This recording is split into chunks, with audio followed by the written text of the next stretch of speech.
na Bradesco Esportes FM. Tá na hora do Café Esporte Bola.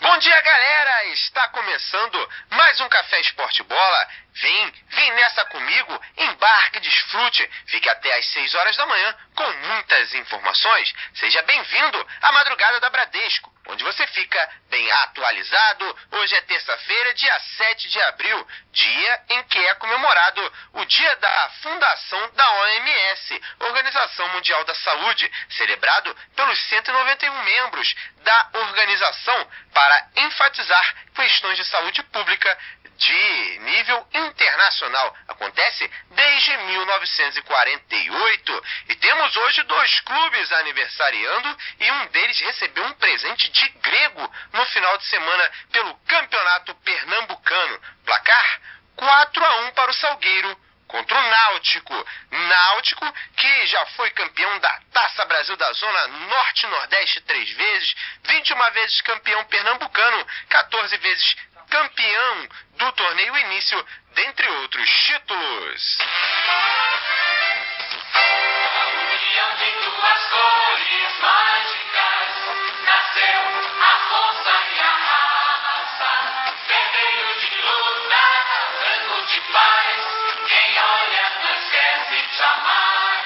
Esse aí é o Clube Náutico Capibaribe, conhecido apenas por Náutico. É um dos clubes desportivos brasileiros sediado na cidade do Recife, no estado de Pernambuco. As suas cores são o vermelho e branco e os torcedores conhecidos como alvirrubros. Lembrando que o clube foi fundado por 2 grupos de remadores recifenses em 1898 e tem como data de fundação oficial 7 de abril de 1901, a data da primeira ata. Bradesco Esporte. Além do Náutico, temos um aniversário internacional. É aniversário do O'Higgins, de Rancagua, no Chile. A equipe que ganhou uma liga chilena. Também uma liga da segunda divisão, uma Liga de Promoção da primeira divisão 2 vezes e Supercopa do Chile 1 vez. Vamos ouvir o hino. Oi, oi, rara, oi, oi, rara, oi, oi, rara, O'Higgins de Rancagua, entonemos el bonito este himno a nuestro club, pelotando en las canchas, grande colorado. A equipe que joga a primeira divisão chilena, mas já participou 4 vezes da Copa Libertadores da América, chegando 1 vez às semifinais do torneio. Além disso, conseguiu se classificar para a Copa Conmebol de 92. Em 2005, foi criada a empresa de capital aberto com o nome Clube Deportivo O'Higgins. Bradesco Esporte. Sem mais delongas, seguimos com muitas informações para vocês e vamos falar de basquete, do esporte da bola laranja. No canal do grupo Bandeirantes de Comunicação, o Band Esportes, o técnico Alberto Bial foi entrevistado da vez. Ele falou sobre o projeto de montar um clube de basquete no Ceará e você acompanha agora na Bradesco.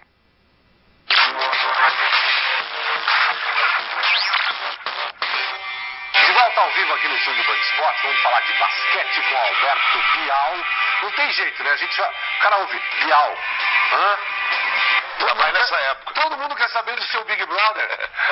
Bom dia, Celso. Ainda mais nessa época que final de Big Brother, Não o é? Pedrão fica com assim, o Brasil inteiro assistindo ele. Querendo saber, né? E eu acompanhando. E tem um basqueteiro lá que está entre os 3 finalistas, foi meu aluno, Ah, o é? Fernando. Jogava nas categorias de base do Fluminense quando eu era técnico do adulto. Tem a Amanda e o César. Da minha torcida é o César lá. Eu acho ele. O pessoal fala que é dissimulado. Pô, Não, mas eu gosto do cara. você tá na torcida mesmo. A gente vai falar de basquete ou vai falar de Big Brother? Não, pelo jeito você já tá inteiradaço de um. Eu já sei que você sabe tudo. Agora me conta essa história de basquete, porque afinal de contas, além de ser treinador, você tá com um projeto bacana lá no Nordeste, você tava me contando aqui. E eu já começo assim com um preconceito que a gente tem, né? Pô, mas Nordeste, todo mundo já vê assim. Ah, não, o pessoal lá é baixinho. Que nada, né? Ó, eu já consegui regimentar nesse ano, no Sub-15, que a gente já tem um time Sub-15, Sub-17, Sub-19, Sub-22, campeão brasileiro invicto.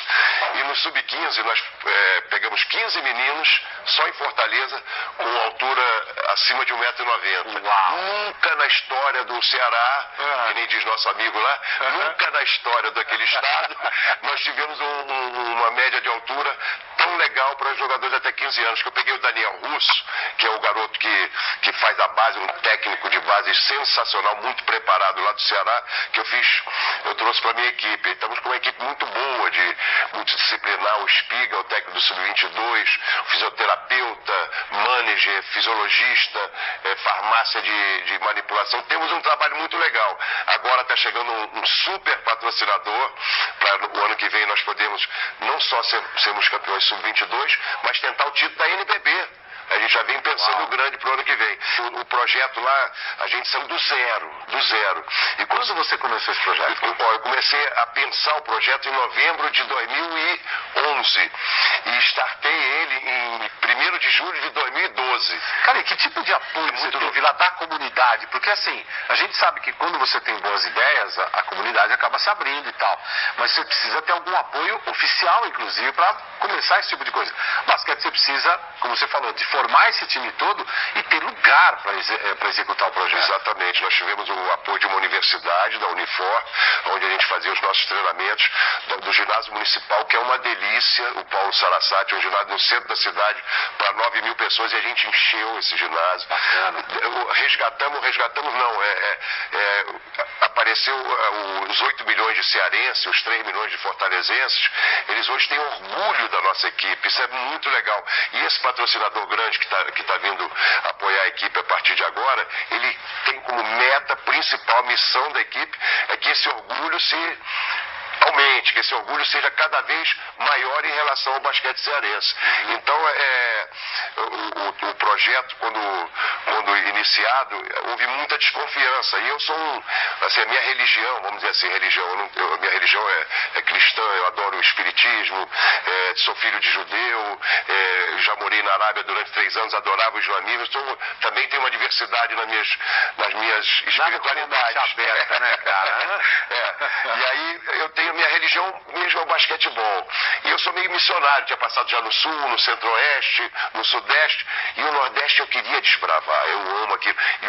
São uma estatura não tão elevada quanto o povo do Sul, a população do Nordeste. Mas encontra 2 metros, agora me tiraram um garoto de Juazeiro do Norte, precisamente não de Juazeiro, de Crato, região do Cariri, tiraram agora com 18 anos um garoto, um time paulista eu trouxe. Eu falei, não, meu filho, você está fazendo o inverso. Eu estou resgatando todos os meninos que estavam em São Paulo, Rio e Minas Gerais e levamos de volta para o Ceará. Que eu acho muito duro tirar um menino com 14 anos, 16 anos, e a gente criou essa oportunidade. Você conseguiu resgatar de volta. O Vitinho, que foi o carro-chefe, o trator, a locomotiva do nosso time, Vitor Guzmão. Ele saiu com 14 anos para São Paulo e estava passando fome numa equipe. Ele não estava passando fome, era um outro jogador, confundi, mas estava em dificuldade. E resgatamos, ele jogou. Hoje fiz uma proposta de salário para ele para esse ano, assim que ele ficou boquiaberto, foi pai muito novo, agora com 21 anos foi pai, e está amando. Então a gente tem possibilidade agora, daqueles novos que estão aparecendo demais, vou falar, vezes 10, a população os meninos que gostam de basquete multiplicaram por 10 ou por 20 ou até por 100, eu não tenho uma medida muito certa. Tem muita gente querendo jogar basquete. Fiz alguns cursos de capacitação para os treinadores de todas as regiões. Isso é muito importante. Muito plantar educação. Exatamente. Como ensinar o basquete. Porque, Alberto, eu imagino que quando você começa um projeto desse, primeiro que você já mexe com a autoestima da população e daquele que ainda mais quando você está dentro de um meio onde os caras não são muito altos, quem é mais alto acaba virando, né, chacota. Exato. Aí você começa a trabalhar com a autoestima dessa turma, dizendo assim, ó, você tem algo onde você pode se destacar e fazer bem. Isso acaba se multiplicando. Né? Exato. E trazer esse público do teu lado acaba sendo uma coisa fundamental na construção, não só do esporte, da sociedade. E aí você fala, não, vamos formar também quem vai trabalhar com essa turma. Né? Porque tem gente que, infelizmente, você chegou lá 2011 para 2012, já tinha gente que tinha passado da hora de jogar, mas ainda pode ensinar. Pode, a pessoa que tenha a familiaridade, que tenha a cultura dentro do, assim, participou de times escolares ou de times de associação e gosta, porque o basquete é quase que mal comparando, um mosquito da dengue, né? Cara, ele dá uma contaminada positivamente, sem dúvida. E quem é mordido por esse mosquito do basquetebol não abandona nunca mais. Se você abrir oportunidades para escolas, associações, formação, escolinha, esses caras vão ser uns abnegados, vão se entregar de corpo e alma. Exatamente. E agora com essa equipe adulta que vem para a próxima temporada, com um pensamento muito grande, a empresa uma das grandes, a segunda maior distribuidora do produto tal, no Brasil. Que você não pode falar, né? Eu fico preocupado porque não está assinado e tal. Tá bom, o CEO lá que negocia comigo é muito legal e pediu, calma, vamos fazer um lançamento, passo a passo. Mas eu sou um boca mole, terrível. mas eu não vou te provocar. Afinal de contas, esse tipo de coisa, acordo comercial é importante.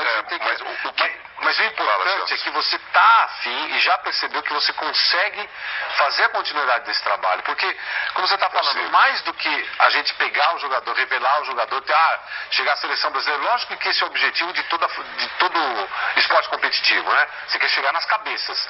Mas o que você está deixando nessa coisa da formação e de deixar esse... É mais importante. É muito mais... Eu vou dizer por mim, Bial, porque eu tenho 1,77 de altura, né? Só que a minha formação na escola foi no basquete.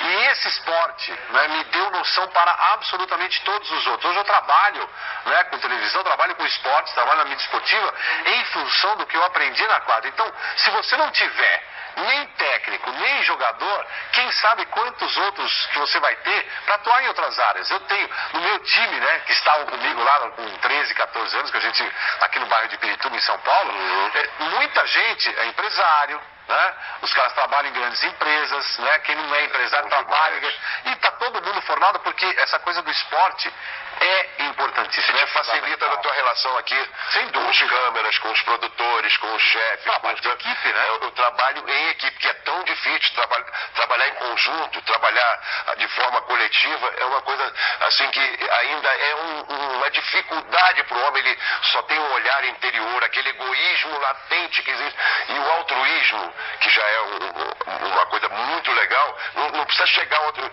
mas só a convivência, a socialização que o basquete permite.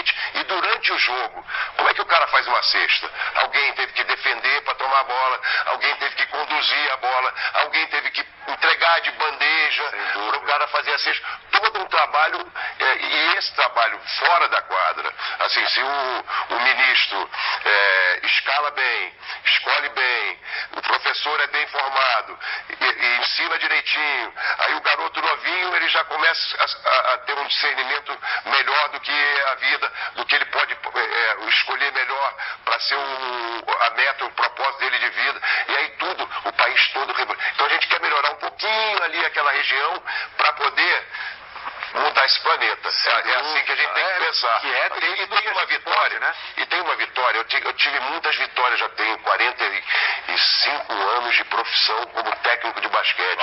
45 anos. É muito difícil viver num país como o nosso. E vivi os 45 anos através só da minha profissão de técnico de basquete. Lógico, algumas vezes trabalhando mais como professor, outras vezes, mas sempre como técnico. Tive 5 empregos numa época que eu era jovem e tal. O maior título que eu já conquistei foi no basquete cearense. O Sub-22, um time com 2 anos e meio de vida, jogou um campeonato onde tem as 24 melhores equipes do país, a LDB, que é o time, como se fosse a categoria de base do NBB. Tá. E aí, é um Sub-22. Nós fomos campeões invictos. Nossa. 28 jogos, 28 vitórias contra Flamengo. A final foi contra o Flamengo. Pinheiros, Minas Tênis, Bauru Basquete, todas essas equipes centenárias de estruturas já apoiadas por lei de incentivo, por uma história, né? E um tempo e uma tradição muito maior do que a nossa, e a gente consegue um título com um técnico que eu escolhi, que eu adoro, que eu estou preparando para ser o meu substituto, um discípulo, assim, poderia dizer que é o Espiga, esse menino Daniel Russo que eu falava, que trabalha e faz a seleção daqueles que vão aparecendo por todo o território cearense, e esse título nunca nada mexeu tanto comigo como essa vitória, porque foi um olhar e um sentimento não de técnico na quadra. Lógico que eu treino esse time também, mas foi assim, de um olhar um pouquinho mais de fora da importância que foi tudo isso. Agora vai ter um campeonato, só para falar ainda mais de base, nós na Secretaria Municipal de Fortaleza, nós conseguimos falar com o secretário e vamos criar um campeonato de 6 meses no Sub-13, porque é onde a gente não atingiu. Então a rede municipal tem quase 300 escolas e nós vamos cadastrar e olhar todos os meninos de Fortaleza Sub-13. Então aí vai vir uma outra geração. Até chegar ao Sub-8, que a gente já muito mais lá pra frente, e eu quero fazer o Baby. Aquele menino que nasce, você dá uma bolinha de basquete e ele fica olhando no nome. Com outro tipo de perspectiva. Eu quero um olhar mais contemporâneo, mais moderno, como faz a Espanha. No seu trabalho curricular, já em todos os esportes, a Espanha todos os esportes. É bacana, eu copio, eu estou indo agora 16, 17 de maio para um curso de reciclagem lá na Espanha, vou ver a final da Euroliga, aproveitar, bacana, muito bom. E também o modelo americano, que é aquele modelo bacana, porque o americano, Yankee, fora Yankee, a minha juventude era assim. Eu hoje adoro os caras, a minha filha estudou lá, fez universidade, jogou basquete, meu grande amor, a Melina, né? Ela foi uma boa jogadora de basquete, conseguiu bolsa de estudo e eu comecei a acompanhar. Eu falei, fora Yankee não, venham Yankee, venham com esse projeto de educação, de formar a todos, de não ter essa discriminação. Lógico, se o cara tem mais inteligência, se ele consegue uma nota mais alta, ele vai para Harvard. Se ele não consegue, ele vai para uma outra escola. Se ele joga qualquer modalidade esportiva, ele tem mais chance de se educar, porque o próprio esporte, como você falou, já cria um nível de educação mais legal do que só a educação familiar e acadêmica. O que você... Lembrando que Alberto Bial foi jogador entre 66 e 72 em clubes como Fluminense, Flamengo, Clube Municipal e Mackenzie. Depois seguiu a carreira de treinador, onde dirigiu equipes como Flamengo, Fluminense, Botafogo, Vasco, Liga Angrense e Universo Ajax de Goiás.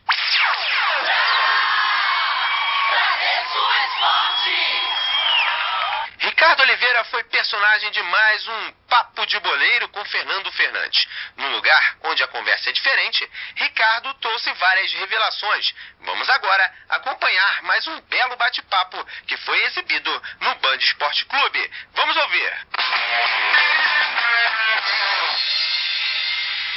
Olá galera, Papo de Boleiro no Pedaço aqui no Centro de Treinamentos do Santos. E é o seguinte, ele é um exemplo, como muitos jogadores, teve um começo difícil, mas se deu bem, vale a pena conferir. O seu caminho eram as ruas de São Paulo. Teve uma infância pobre, como a maioria dos aspirantes a boleiro. Pediu dinheiro em farol, comida nas portas de casa, catou e vendeu papelão para garantir o leite. Só que diferente da maioria, ele chegou lá, virou jogador, alcançou o sucesso, ganhou o mundo e vestiu a camisa da seleção brasileira. Retornou ao Brasil, onde segue fazendo gols e dando sempre o bom exemplo. Pois é, minha gente, talento não falta para esse camarada. Grande Ricardo, é bom revê-lo. E sabe o que é mais legal dessa história toda? Eu vi teu começo, tua dificuldade pra chegar, pra começar, pra virar. E é legal contar essa história, porque quem tá em casa, o cara tá sentado no sofá, porra, não deu pra mim, a vida não tá sorrindo, ele tem que fazer ela sorrir, não é? É verdade, tem que fazer por onde. Eu, se fosse desistir quando eu ouvi um não estaria aqui. Eu acho que ser profissional com 19, 20 anos de idade é velho pro negócio, né? E as coisas, assim, aconteceram rápido depois que eu me profissionalizei, né? 2 anos depois eu estava naquela seleção campeã do mundo, jogar Coreia e Japão, sentado olhando o Ronaldo, o Rivaldo, o Ronaldinho, e eu já estava bem, não queria nem ir pro banco, não queria jogar. Na verdade, eu queria fazer foto com eles, né? E do hotel lá acho que foi na Coreia, não lembro onde foi esse amistoso, ligando pra minha mãe pra falar que eu tava do lado desses caras. Então, assim, foi difícil, você sabe da história, vim da favela, Zona Norte, o bairro do Carandiru, toda aquela infância pobre, morando, enfim. E venci, pude acomodar muito bem a minha mãe, pude acomodar muito bem os meus irmãos, graças a Deus. Esse sempre foi o meu objetivo, meu foco, falar para eles assim, um dia que eu dar uma casa para cada um de vocês, vou sentar, vou descansar, vocês seguem a vida de vocês, eu continuo tocando a minha vida. Hoje eu faço isso, graças a Deus, muito feliz. Pois é, com 35 tem lenha pra queimar pra caramba. Nós estamos falando quando esse cara apareceu lá na Portuguesa com 20 anos. Esses 15 anos, cara, mas até chegar aos 20, cara, de boleiro, é o que você falou, você morava na Zona Norte. Pra quem não lembra, cara, pra quem é mais novo, perto do onde o Ricardo morava, ainda tem uma parte, mas era o maior presídio da América do Sul, um presídio de lembranças terríveis, de situações extremamente delicadas, e eu estive lá dentro. Infelizmente, não por cometer algum crime, nada, mas eu fui visitar um parente meu. Eu tinha 11 anos de idade e eu tremia, cara, uma situação que você vai pensando no portão batendo. E é claro, também psicologicamente aquilo na cabeça. E quando eu entro assim, eu não sabia, entrei, vi aquela multidão, aqueles muros, falei, meu Deus, onde é que eu tô? E a chance por onde você vivia, pelo meio, se você desse mole, você podia estar por ali. Tinha sim, né, Fernandinho? Tinha sim. Você saía e encontrava os amigos de infância, isso você via.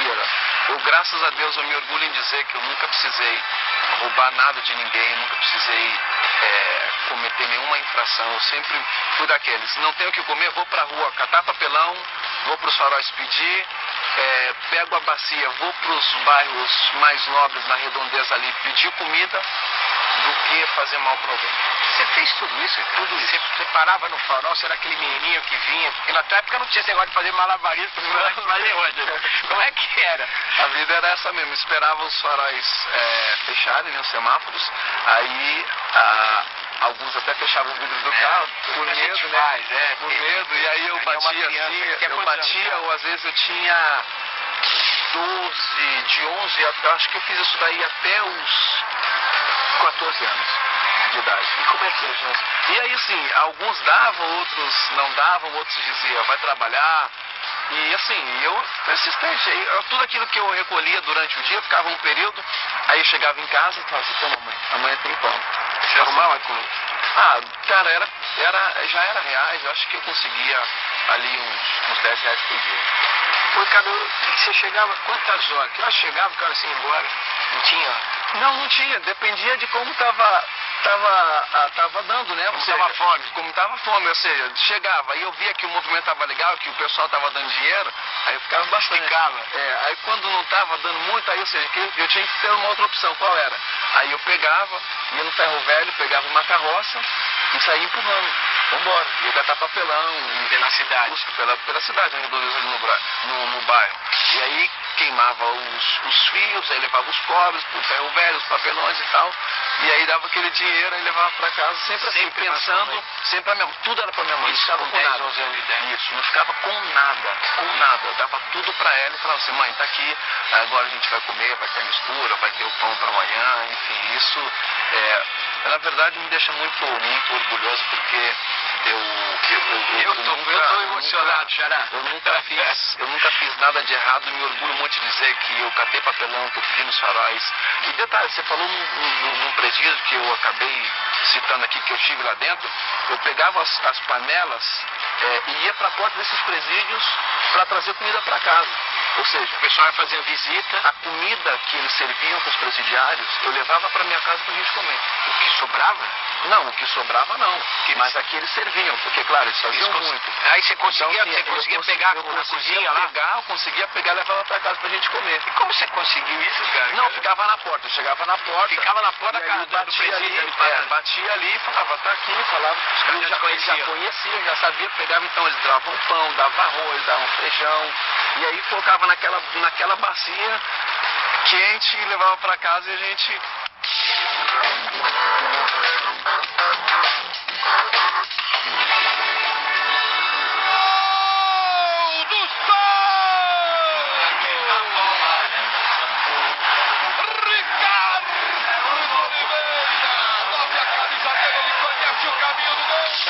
Cara, eu imagino, cara, como deve ser hoje com os teus filhos, a hora que você para no farol, cara. Aí tu vê uma criança vindo ali, cara, tu já se viu lá? Já, e eu falei isso pra eles, né? Eu falo assim, olha, eu levei eles lá, toda vez que eu parava nos faróis assim, eu vi uma criança, eu falava assim, olha, tá vendo aquela criança ali? O pai foi assim, ó. Um dia eu fiz isso aí que eles estão fazendo. Eles não acreditaram. Eles pegavam, assim, hoje os meus filhos, se eles estiverem comigo dentro do carro, eles falam assim, pai, dá o dinheiro pra aquele menino. Eles fazem questão, eu falo assim, dá você. Ele pega, sabe? Eles ficam felizes, sabe? E isso me reporta muito no que eu vivi. Eu passo isso muito para eles. Hoje eles não sabem o que é sofrer. E eu falo para eles, eu sofri bastante. Eu quero que vocês estudem, quero que vocês sejam, que vocês tenham o seu pai como exemplo, tenham a sua mãe como exemplo, e que vocês sejam pessoas com um coração. A avó, que é a minha mãe é uma heroína, né? Hoje eu não tenho mais, sou órfã do pai e mãe, mas ela criou a gente, solteira, praticamente. Nem meu pai, quando meu pai morreu, eu tinha 8 anos de idade. Ela criou 6 filhos. 6. 3 homens e 3 mulheres. Eu sou o menor, eu sou o caçula. E, cara, eu lá onde tu morava, cara, pequeno. Tinha 7 dentro na face. Imagina o sofrimento. E quando chovia? Chovia mais dentro do que fora. Então, assim, colocava uma bacia aqui, pra goteira aqui, jorrando ali na parede, rato, barata. É uma realidade, assim, é o Brasil, infelizmente. Passou, mas pra mim, principalmente pra eu que vivi isso daí, é muito vivo. É como se fosse não vai embora, né? Impossível esquecer essas origens.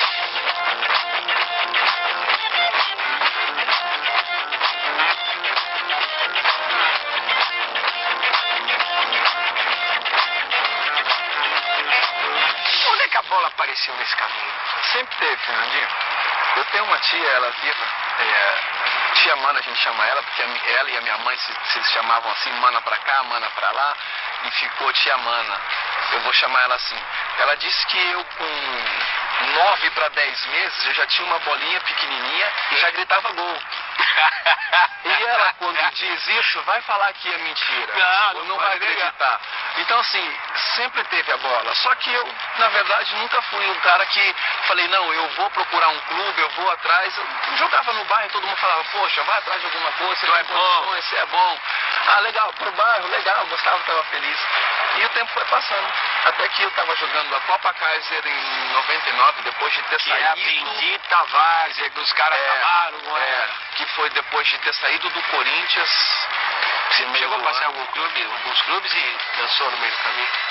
E aí esse último foi o Corinthians, em 99. E aí eu falei, parei. Cheguei pra minha mãe e falei, mãe, vou trabalhar, não dá mais.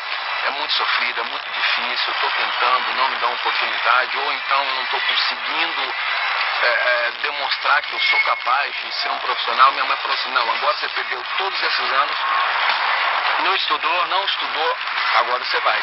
Eu seguro um pouquinho mais aqui, a mãe aguenta, e a mãe já cansada, eu aguento que ela trabalhando de faxineira, pensa, subindo escada de prédio pra limpar isso. Eu ia lá buscar ela, cara, eu vi ela, eu falei, meu Deus, não é possível. Tudo que eu queria, imagina assim, o teu peso de tudo eu preciso fazer. Que eu queria falar assim, mãe, para de trabalhar que hoje eu vou cuidar da senhora. Então ela chegou e falou assim, não, continua mais um pouquinho, vai lá, tenta mais um pouquinho, eu vou segurar aqui. E aí, jogando um mês na Copa Kaiser, veio um cara que me chamou e falou assim, vou te levar na Portuguesa. Fiz um treino, passei, o Silva me aprovou lá. Depois de 6 meses eu estava no profissional. E fazendo gol pra caramba. Fazendo gol, e aí as coisas começaram a acontecer. Aí pude chegar pra minha mãe, quando me profissionalizei, eu falei assim, mãe, agora pode parar de trabalhar. Você falou isso pra ela? Falei. Aí ela saiu do serviço, fez acordo, eu falei, agora eu cuido assim.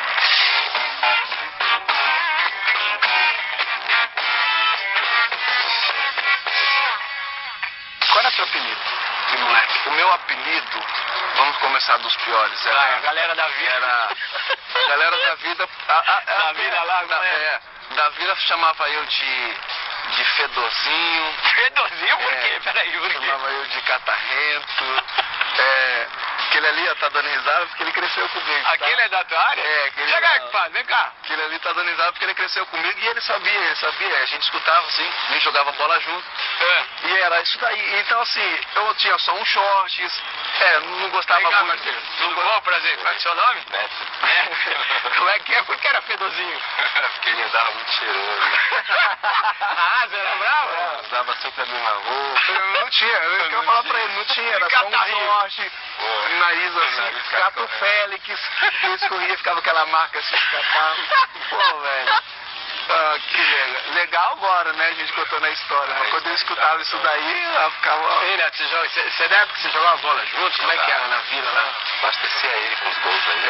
É verdade. Sempre é assim, sempre tem o primo, o irmão mais velho jogava mais, o amigo era melhor, mas é o cara que vira profissional. O cara que vira profissional. Cara, vocês são amigos, vocês cresceram juntos, como é que é ver o cara ter conseguido vingar? Pra mim, eu fico muito feliz, né? Cada gol que ele faz, eu me emociono. Eu falei pra ele ontem que fiquei bastante emocionado. Explica direito, o gol que ele fez contra o Palmeiras no clássico que teve aqui na Vila foi sensacional. Bota esse gol aí, o cara ficou nervoso, né? Fiquei ali na cara do Fernando Castro, ficou nervoso. Ele tava voando em cima de mim. Deu pra ver que você ficou nervoso, tá bom. Que era esse compadre? Dá uma história boa, não precisa falar o Santos, só fala, Mila, dá uma história boa. Do que mesmo, como era? Gato Félix, Fedozinho, Catarrento.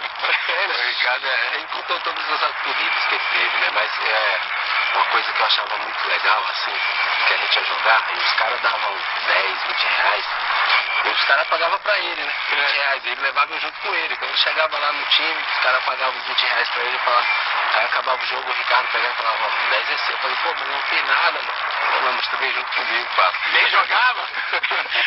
Dá moleza, hein? Não, eu levava ele pra jogar mesmo. Mas os caras deixavam ele jogar? Deixava, pô, deixava. E aí, assim, ele jogava e tal, os caras davam o dinheiro.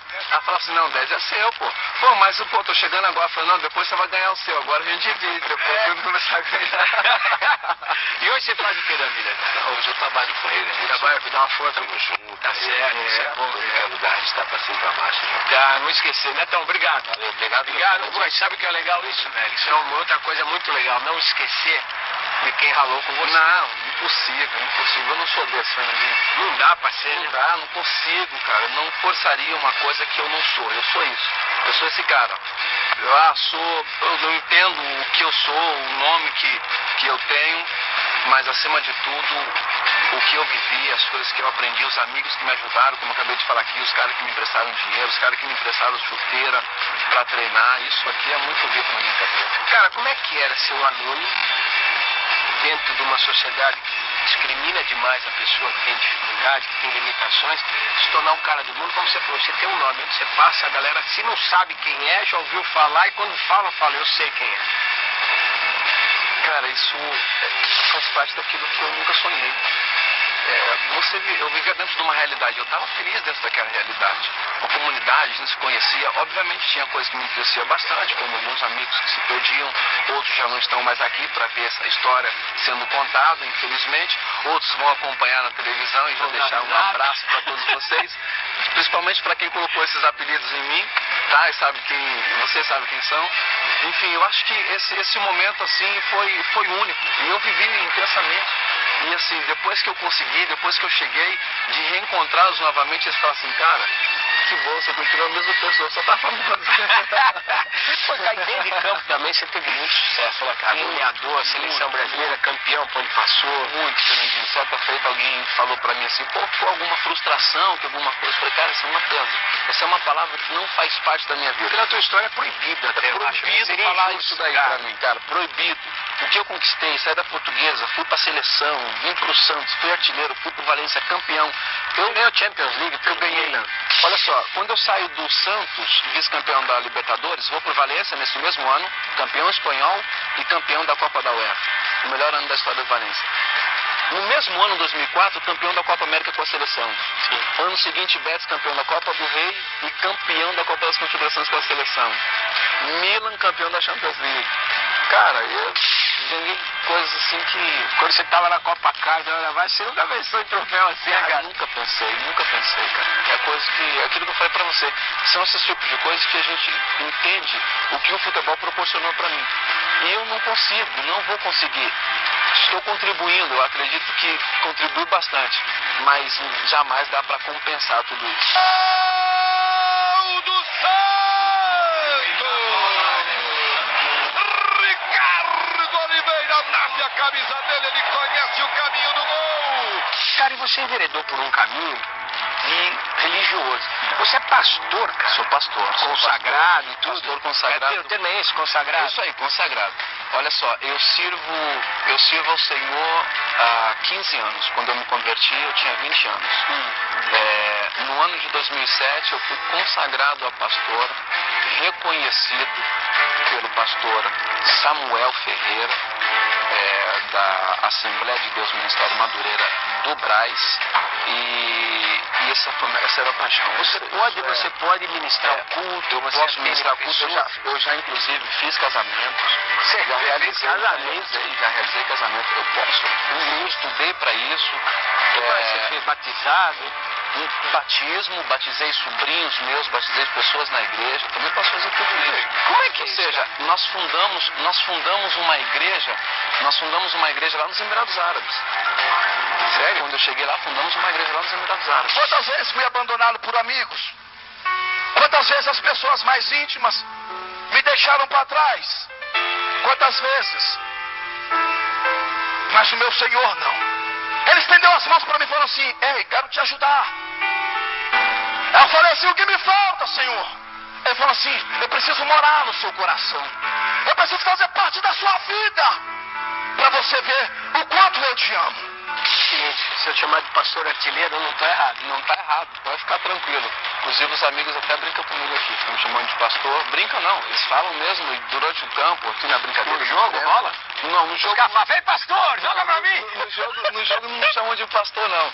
Mas assim, quem me conhece, e assim, tem muitos até sabem que eu sou pastor, quando vem me cumprimentar sobre o jogo, me cumprimentam como pastor, a gente se cumprimenta. Isso é muito legal, me deixa assim muito feliz, cara. Quero ver a hora que der uma bola. Vem pastor! Mas assim, tem uns momentos ruins também, né? Às vezes o pessoal que sabe da arquibancada que você pastor, mas na hora que perde o gol, xinga. Aí xinga, né? Aí sabe o que tem que fazer? Tem que ir lá orar, falar, abençoa ele, Senhor, tá? Abençoa. Tira ele do meu pé. Cadão. Sensacional, cara. Cara, Ricardo Oliveira, que figuraça, lição de vida, meu irmão, sempre sorrindo.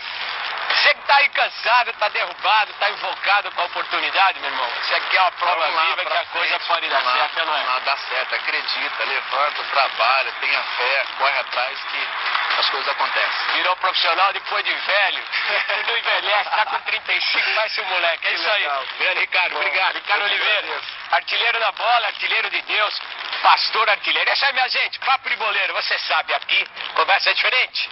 Valeu.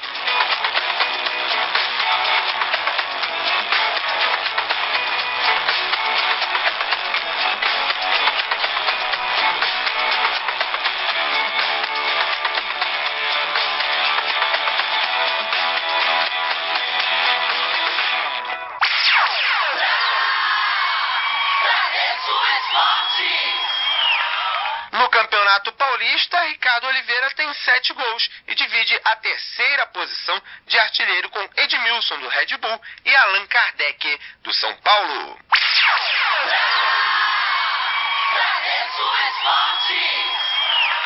Beto Cachaça foi o entrevistado pelo Bradesco Esporte Clube. Sempre bem humorado e autêntico, Beto não fugiu de nenhuma pergunta na conversa e falou sobre o futebol brasileiro e mundial. Falou sobre a base e o desejo de continuar trabalhando com o futebol. Vamos ouvir. Vamos relembrar com o Beto, nosso convidado. Boa tarde, Beto. Boa tarde, Fábio. Tudo bem? Prazer enorme estar falando com vocês, ouvintes aí da Bradesco Esporte.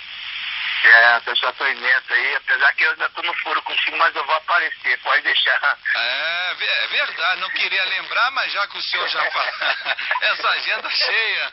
Você está jogando o Master do Flamengo, é isso, Beto? Isso, estou no Master com pressão, né, no Flamengo, tenho viajado bastante aí.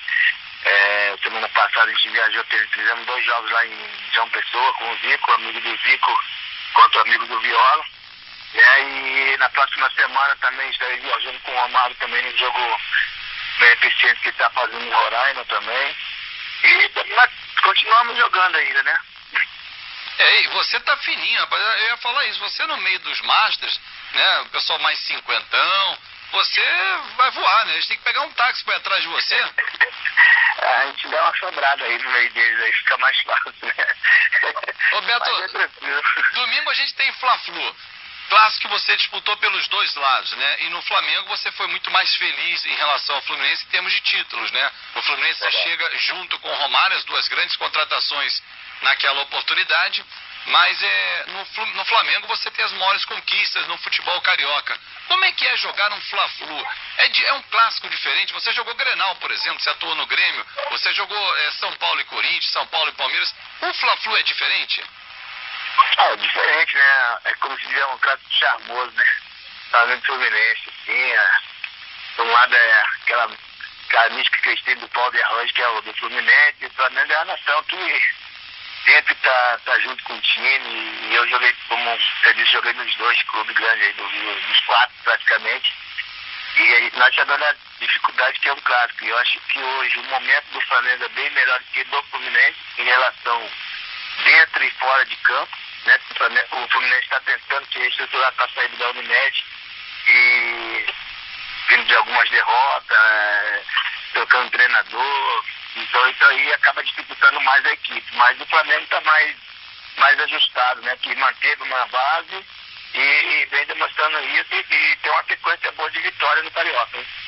O Alexei Carvalho, que está lá no Tijuca Tênis Clube, quer te fazer uma pergunta também. Manda aí, Alexei. Fala, Beto, tudo bem? Tudo bem, graças a Deus. Prazer em falar contigo. Gostaria de saber se fora hoje, tua participação junto ao Master do Flamengo, e a gente sabe que eu quase sempre estou lá na Gávea também, até porque moro no bairro, e vejo você lá com o Adílio, com o Uriguelia, com aquela turma toda, se você tem pretensão de trabalhar com o futebol, seja como treinador, seja como gestor, supervisor, gerente, porque com a tua bagagem, com o teu currículo, eu acho que seria um desperdício para o futebol brasileiro não ter uma pessoa envolvida e inserida dentro do universo do futebol. Qual é a sua pretensão em relação a isso, a trabalhar objetivamente direto no futebol? Olha, cara, eu tenho interesse, não digo como treinador, mas assim, como observador técnico, assim, em busca de talentos aí pro futebol. Eu tenho aqui em Cuiabá, a gente tem um time aqui, dos garotos aqui, onde a gente está lapidando eles bem para poder mandar para os clubes, né? E eu penso, assim, em poder ser observador, porque tentar resgatar esses garotos que às vezes tem um grande talento, mas está envolvido em drogas, má companhia, e a gente tenta tirar isso porque nós passamos por isso e conseguimos vencer. Então, eu quero tentar conseguir fazer isso, resgatar esses garotos que a gente sabe que tem potencial e que pode estar em grandes clubes, ou pode estar em clube intermediário, que pode estar ajudando a família e sair dessa vida, né? Então, eu penso, assim, em trabalhar com isso, e até o Zico conversou comigo também a respeito de que ele está com um projeto de jogadores que fizeram história no Flamengo, de outros estados, para que possa representar, né, poder buscar talentos no estado para levar para o Flamengo. Isso eu achei interessante e fiquei muito feliz por ele ter vindo me procurar e falar isso comigo. Espero que isso possa ser aprovado no Flamengo e eu poder estar levando garotos aqui com um potencial enorme para poder crescer na vida aí. Roberto, até relembrando essa tua saída aí de Cuiabá, vinda para o Rio de Janeiro, você veio para o Botafogo, né? Na época você tinha um empresário e mora na casa dele, tem um início difícil, né, de atleta quando faz uma adaptação a um outro centro, a um grande centro como o Rio de Janeiro. Queria que você relembrasse teu início de carreira, porque do Botafogo a seleção brasileira pintou e logo no ano seguinte que você chega, você é campeão brasileiro de um time formado por alguns desconhecidos, inclusive o técnico Paulo Autuori, do grande público nacional. Queria que você relembrasse aquelas duas temporadas, 94 e 95, Beto. É verdade, cara. Eu tive assim, foi tudo muito rápido, né? Eu cheguei em 93 no Botafogo, no último ano de juvenil, né? E em 94 já estava no time principal, disputando o campeão brasileiro, da revelação do brasileiro. pelo Botafogo. E logo em seguida, 95, já está mantido na equipe principal, já estava na seleção principal, ao lado de Tafarel, do Galo. Então, quer dizer, para mim foi uma coisa muito assim, a gente não esperava ser tão rápido, mas graças a Deus isso aconteceu e soubemos manter isso aí. Eu, a seleção brasileira, eu tenho ido para o Nápoles, usado a camisa 10 do Maradona, chegado numa final, desde a era do Maradona que eu tinha chegado, chegamos na final, infelizmente, mas assim, então para mim foi muito gratificante, é muita caminhada, muita luta, nós sabemos das dificuldades que é dentro de campo, e graças a Deus, assim, muitas coisas que eu fiz às vezes fora de campo, eu acabei vendo que não era o certo e acabei me mantendo, e graças a Deus eu mantive meu nível em todas as coisas que eu passei, então eu sou bastante feliz por isso. Você falou agora que algumas coisas que você fez mostrando arrependimento. O que você hoje olha para trás e fala assim, eu não teria feito? Cara, eu digo assim, muitas coisas, assim, às vezes da saída, assim, muito na noite, assim, no Rio, assim, isso acabou, assim, me prejudicando um pouco, porque dentro de campo eu não digo tanto, por causa que dentro de campo eu correspondia, graças a Deus isso aí não tinha problema, mas assim, às vezes algumas confusões, e também cobrança dentro do clube, às vezes me cobraram por mim, eu cobrava mais pelos meus companheiros, isso acabou dizendo a imagem de que eu era indisciplinado, que eu bati de frente, mas eu não bati de frente por mim, eu bati de frente pelos meus companheiros, eu sabia das dificuldades que estavam passando, sabia a necessidade que existia da gente estar cobrando do pessoal, e isso acabou me prejudicando um pouco. Mas eu digo assim, hoje assim, arrependo um pouco sim, mas de cabeça erguida, porque eu sei que eu fazia aquilo para ajudar mesmo o grupo, e às vezes certas pessoas não entendiam, entendeu? Então isso acabou me prejudicando um pouco. E aí você, lembrando esses fatos fora de campo, né, que você às vezes acha que até pesaram contra você, e aí alguns apelidos foram dados e taxavam você muito por gostar da noite. Tem algum gosto ruim gostar da noite, Beto? Eu acho que não, né? Mas para certas pessoas que o jogador tem que ser restrito. Não pode sair, não pode estar num restaurante, não pode estar num pagode, não pode tomar só cerveja. O jogador é baladeiro, o jogador é cachaceiro, o jogador é... Eu acho que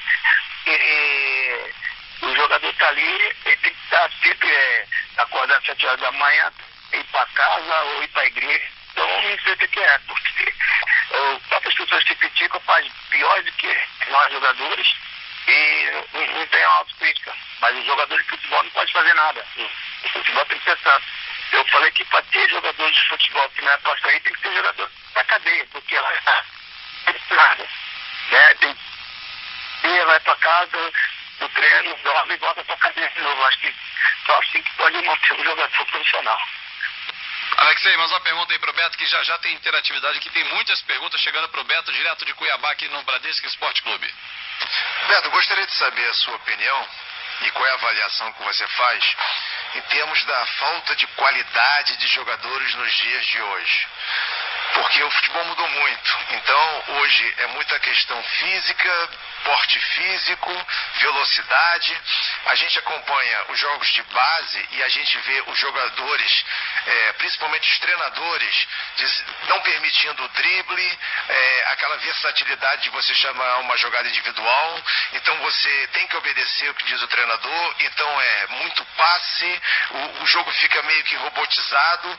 E mais pra frente, esses atletas que estão vindo da base, dentro dessa condição que é implantada hoje pela grande maioria dos treinadores, limitam e fazem com que os jogadores chegam em cima no profissional meio que robotizados. E aí fica aquela discussão. Falta um camisa 10, falta um homem de criação, falta um jogador com mais habilidade, porque num país como o Brasil, a gente sabe que basta a gente ir para os campos de pelada e de várzea, que a gente encontra muitos talentos, muitos atletas habilidosos para o futebol. Você não acha acha que também a culpa vem da maneira como estão adotando o estilo de se jogar na base, que estão tolhindo e retraindo os atletas de usarem a versatilidade que sempre foi uma característica do brasileiro, e por isso essa escassez de atletas habilidosos e mais robotizados, grandes e fortes, de a gente perdendo qualidade material que sempre foi uma característica do jogador no Brasil? Com certeza e muito. O Brasil tem perdido muito, porque, como você disse, tem muitos jogadores de qualidade, de talentos enormes, e que acabam eles querendo isso do jogador. O jogador às vezes quer fazer uma jogada, não pode, porque acha que o treinador vai proibir, vai dar uma dura, e isso acaba prejudicando. E nós estamos vendo hoje, né? O sofrimento que está para montar uma seleção, o sofrimento que está para alguns clubes tirar o proveito de alguns jogadores de talento, que às vezes na base eles fazem uma coisa, quando chega num profissional totalmente diferente, que o treinador proíbe, que não tem que fazer firula, acha que é firula, e não é firula, é a maneira que a pessoa tem de jogar. Então isso tem dificultado bastante. E a gente tem visto isso. Principalmente eu falo até hoje, eu fico vendo o jogo, me dá raiva de que vê um jogador com medo de fazer jogada, com medo de errar um passe, com medo de insistir naquilo ali, da torcida vaiar, do treinador reclamar. Antigamente não, antigamente a gente errava 1, 2, 3 passes, mas o quarto que a gente acertava deixava na cara do gol, um drible saía bonito, uma jogada saía bonita. Hoje já não tem, hoje é chutão pra frente, seja no meio de campo que é lançar na área, não tem aquela jogada individual. E isso nós estamos perdendo bastante. A Copa foi um evento, né? Esperamos muito do Neymar, de um jogador só. O Oscar realmente não se encontrou. O Willian, que era para jogar, não jogava, porque deixava no banco, aí botava o garoto bem depois. Então, quer dizer, perdemos isso aí e tomamos uma lição que foi da Alemanha. Os caras jogaram para frente, jogaram bonito e só não humilharam mais porque realmente pisaram no freio. Roberto, você estava falando em relação ao jogo de hoje, né? Que o jogo tá feio, que tem muito chutão para frente, né? Essa análise que você está fazendo, que eu concordo com você. A gente tem falado muito, eu e o Alex aqui no programa, sobre isso. Isso se deve aqui ao baixo nível técnico, ao medo dos treinadores que querem garantir os seus empregos, à falta de conhecimento do próprio treinador de passar esse ensinamento. Tem um diagnóstico, você identifica um erro principal ou é uma sequência, são vários erros? Cara, são vários, né, Fábio? É porque a gente tem visto, nós sabemos que nós passamos por, nós jogamos futebol. Nossa época, jogadores realmente de verdade, né? Hoje em dia tem jogadores que vestem camisa de clube grande que você fala, pô, como esse cara tá jogando aí? Ninguém entende. Aí você vai ver que é empresário que botou ali para vestir a camisa, não dá 1 ano de contrato, já é vendido. Então, quer dizer, é tudo para lucrar. Hoje virou empresa. O futebol hoje nosso é uma empresa.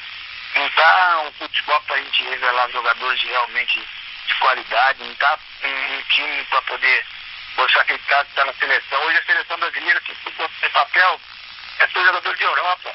Dificilmente tem jogadores que já estão no Brasil. Então quer dizer que a Libertadores, Campeonato Brasileiro, não serve de nada para os jogadores que estão no Brasil.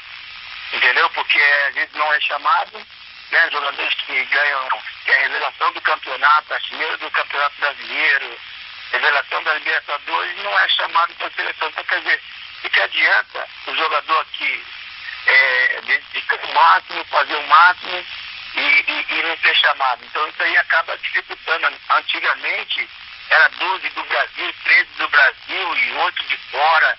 Sempre foi meio a meio. Hoje em dia não. Hoje em dia, se botar no papel, são 99% de jogadores do exterior e 1% de jogador que atua no Brasil. Isso eu acho que tem desanimado bastante também, eu acho. Mas na tua avaliação, a gente, por exemplo, poderia montar uma seleção de qualidade com uma mescla maior, como você está dizendo, que antigamente você tinha 60% do Brasil, 40% fora.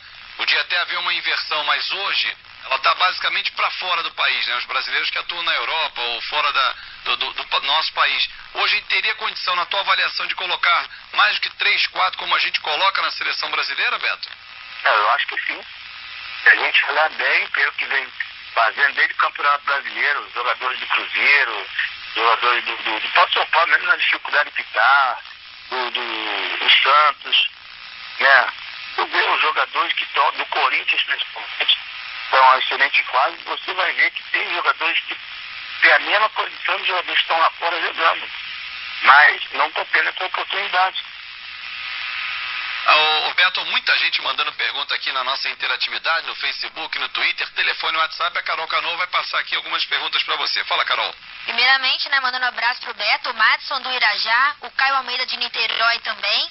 E o Fernando Diniz falou, da Penha, né, que é fã do Beto, mas domingo vai dar Flusão 2-1. Mandou um abraço pro Beto. Manda um grande abraço pra ele também. Mas, mais uma vez, eu acho que dá Flamengo. Porque, como eu já falei, o momento é melhor, né? Eu acho que o Fluminense vai se recuperando, treinador novo.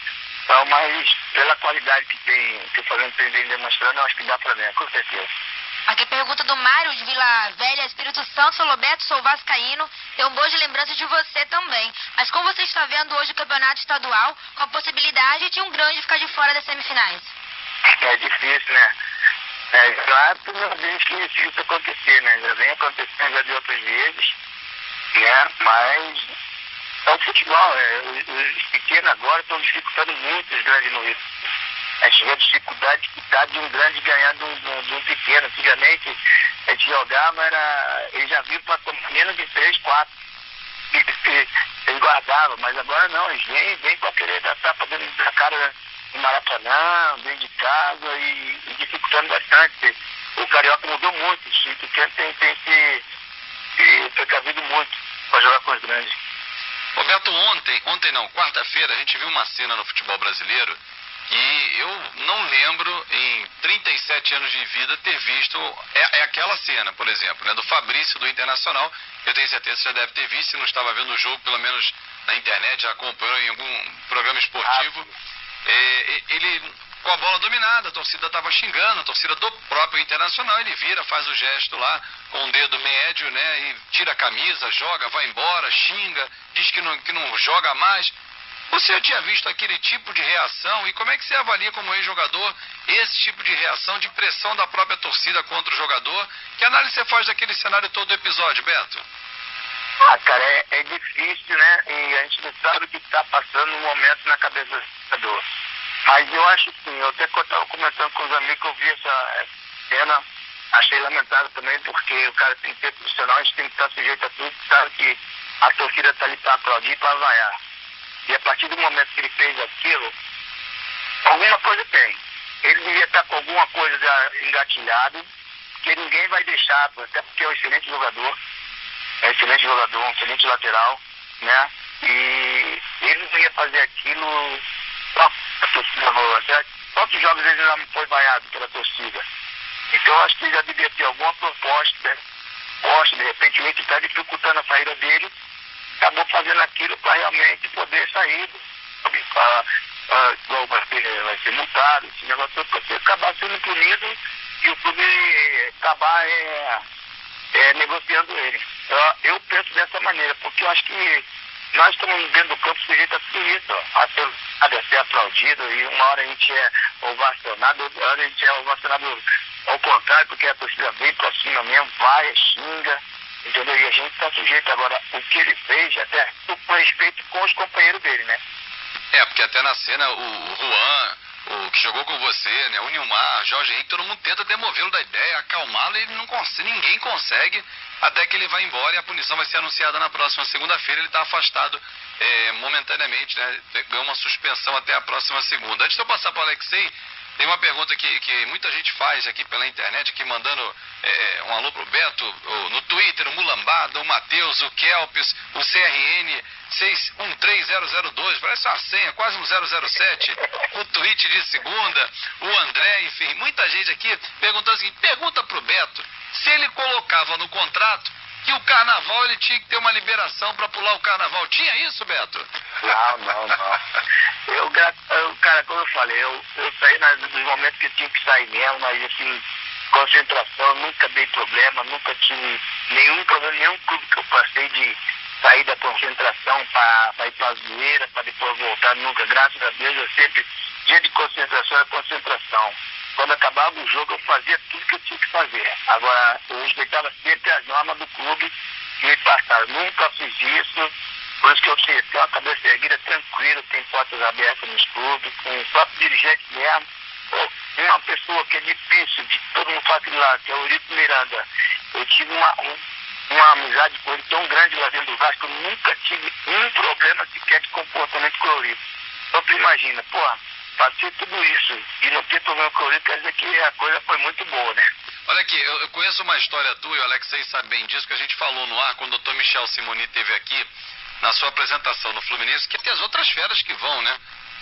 Exatamente, vai irmão. Não tem a menor dúvida. Acho que o Val, Beijinho Baiano, estão sempre juntos. Rapaz, essa noite desse lugar também vai ser pequena depois do jogo, hein? Olha aqui, tem um WhatsApp pra você aqui, a mensagem do nosso ouvinte. Vamos ver o que a gente consegue ouvir aqui, ver se você consegue ouvir bem ele aí, Betão, vai lá. Boa tarde, equipe da Bradesco Esporte. Gostaria de fazer uma pergunta pro Beto. Na época que ele se iniciou no Botafogo, se ele tem o Botafogo ainda no coração, como ele tem o Flamengo, ou se ele é botafoguense ou se ele é flamenguista, qual o time dele? Um abração pra ele. Jogou muito no Botafogo, muita bola mesmo. Aí, Beto, conseguiu ouvir a pergunta? Ouvi sim, eu agradeço de coração sim. Eu tenho um grande carinho pelo Botafogo, porque foi o time que me buscou, que me colocou no mundo do futebol realmente. Foi dali que eu fui campeão brasileiro, fui para a seleção principal, fui campeão na seleção, me levou para a Europa, e dali que eu fui para usar a camisa 10 do Napoli. E eu gosto disso do Botafogo sim. Na verdade, eu sou flamenguista de coração mesmo. Isso eu nunca enganei ninguém, nunca deixei de falar. Mas eu tenho Botafogo um carinho enorme porque foi o time que me projetou, o time que me abriu a porta de verdade do futebol do mundo. Ô Beto, a última pergunta aqui que vem também através da internet. O José Carlos Von faz algumas considerações que você está dizendo aí. Concorda com você em relação aos dias atuais, infelizmente, que predomina a previsibilidade do futebol. Ultimamente está muito previsível, nível técnico é muito baixo, tanto que levamos 7-1. E curtiu, olha aí, também tá participando aqui, o Bruno Nunes curtindo o nosso programa, disse que você tinha vaga fácil nesse time do Flamengo hoje. Mas uma pergunta que vem através do conselheiro Guimarães, do Largo do Machado, ali perto das Laranjeiras. Pergunta ao Beto, por favor, sobre a ideia dele de abandonar a concentração no pré-olímpico em Tandil, na Argentina, quando o Arilson fugiu. Teve isso, Beto? Não, eu não. Olha, rapaz, vai pra tua conta algumas histórias, hein? Tá vendo aí? Eu nunca, ainda mais, tanto que eu fiquei, que eu fiz gol do título, eu fiz um dos gols do título, joguei todos os jogos, entrei em todos os jogos, tanto que eu fui titular na final, entendeu? Então eu não tinha esse problema, a gente estava em cima do Arilson para que ele não fizesse essa loucura de abandonar, né? Porque a gente estava num momento muito bom, era um grupo muito bom, mas ele achava que tinha que jogar, e tanto que depois que aconteceu, ele nunca mais voltou à seleção e acabou sendo prejudicado futuramente, assim, na vida da atual e tanto como jogador também. E a gente sempre conversou com ele, a gente sentava com ele, eu, Amaral, o Souza, o próprio Gelson Parese. A gente conversou muito com ele a respeito disso e sobre eu ter essa possibilidade, não tinha, porque eu estava jogando, estava muito bem, não tinha nem por que sair dali, né? Roberto, obrigado pela tua participação. Não vou gastar todas as perguntas, né, Alexei? Senão ele vai dizer assim, olha, Fábio, já fui daquele dia por telefone, não tem mais o que abordar. O que não falta é assunto com o Beto. Tem uma história, Alexei, quando ele estava no Fluminense, o treinador da época chamou ele para almoçar e falou assim, pô, Beto, queria que você fosse meu capitão. Ele falou, pô, professor, baixinho tá aí, não vai fazer isso comigo, né? Mas aí o que acontecia? Ele baixinho saía e me dava fácil, pessoal. Agora tá mais fácil, né? Aí não tem problema, não vai arrumar confusão com o homem, né? Pô, nada, tá maluco? Homem senador agora, rapaz, olha aí. Senador, ô, Fábio. Aí, Fábio, vou falar um negócio. A secretária dele me ligou, né? A gente tá acostumado, pô, ele ligando, ou o Batata ligando, aí liga a secretária e fala assim, Beto, oi, tudo bem? Tudo, aqui a secretária do senador Romário. Eu falei, eu não aguentei, falei, puta merda. Aí eu não aguentei, não. Aí, outro dia eu faço aí, aqui é do gabinete do senador Romário. Tá vendo? Tá vendo, Beto? É isso, você dando passo correndo pro Romário, agora é o senador Romário, um minutinho que ele vai falar e toca a musiquinha do Senado pra passar a ligação, né? Agora é ex-jogador, agora é senador, agora como é que pode? Tá vendo? É isso. Ele? Agora você tem que acompanhar o homem aí, que o homem é casca grossa. Fala, Alex, aí pra gente fechar com o Beto aí. Não, só pra dizer que o Beto é autêntico, né? Não tem meio termo. Diferente de alguns jogadores que mimimi, são um né? jeito no Discurso clube, ensaiado, outro jeito fora do clube, um jeito em casa. Não. É um jogador que, além do excelente profissional e jogador que foi durante a época que jogou, é respeitado e querido até hoje, porque é o mesmo Beto de antes quando jogava. Então, essa coisa que o pessoal gosta de rotular, que ele fazia isso e aquilo fora dos gramados, ele falou bem agora durante a entrevista. Ele saía quando podia sair. Quando não podia sair, ele não saía. Ele respeitava a cartilha, os critérios. O problema são aqueles que posam de santo e não são. Então, Beto, um abraço pra você. E pode ter certeza que a grande maioria, Jesus, não foi amado por todos, e não seria o Beto que seria, né? Então, nesse caso, sucesso aí nos veteranos, no Masters, e saiba que a grande maioria, a galera, e principalmente o torcedor rubro-negro, de todos aqueles que te viram jogar, gostam muito de você e têm muito carinho pela sua pessoa. Não, eu que agradeço aí, o coração mesmo tá batendo papo com vocês aí, obrigado pela oportunidade também de estar falando novamente aí, eu muito feliz aí, uma feliz Páscoa para vocês, para a família de todo mundo aí. Beleza, Beto, obrigado, e vamos, entre um jogo de Master lá em Roraima e uma vinda ao Rio de Janeiro para rever a sua família, que você está mais fora do que dentro com essas peladas, por favor, vamos marcar de você vir aqui ao estúdio, contar muitas histórias como essas que a gente contou aqui, relembrar a época do Napoli, com mais detalhes, Grêmio, Botafogo, Vasco, Fluminense, enfim. Obrigado pela atenção, Beto, um abraço, uma boa Páscoa, hein? Obrigado, Flávio, obrigado mesmo pela oportunidade aí novamente, uma boa Páscoa para você, família aí, a todos os torcedores, todos os clubes aí, uma Páscoa muito abençoada por Deus aí, por todos aí, um grande abraço aí. Esse aí foi o Beto, mais conhecido como Beto Cachaça, sempre polêmico, e agora atleta do Master do Flamengo. Muito legal essa entrevista.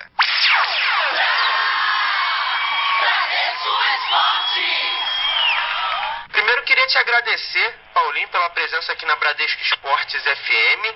E para começar, Paulinho, vi a tua ficha técnica, 483 gols na carreira.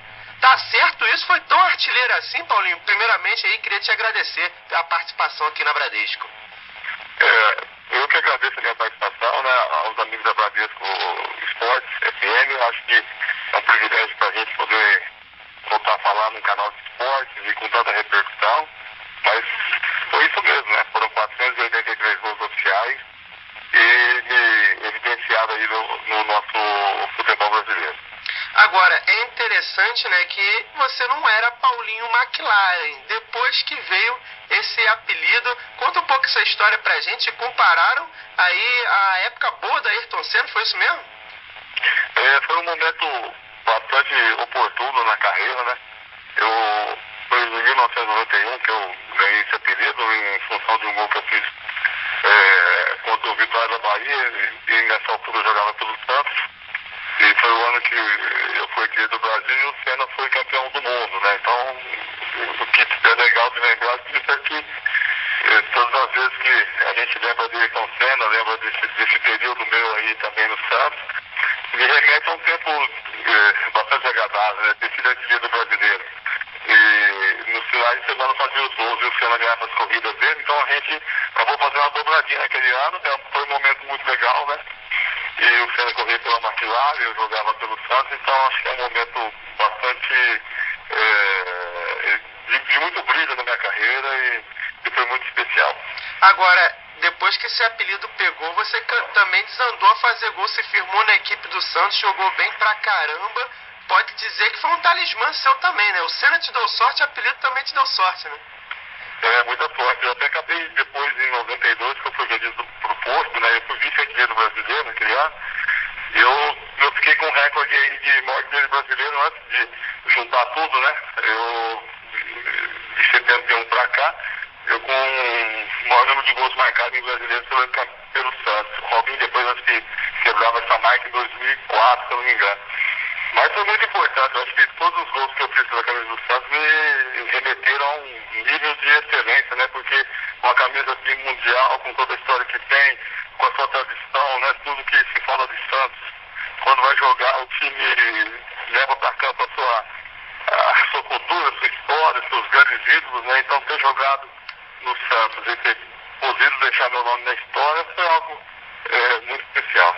Agora, quando você começou a carreira lá no Bandeirante, você esperava essa repercussão toda ter ascendido tão rápido? Tá certo que você passou por outras equipes pequenas, mas quando você chegou no Atlético Paranaense, Figueirense, Santos, de repente deu um boom, a sua carreira melhorou demais, digamos assim, em nível de times.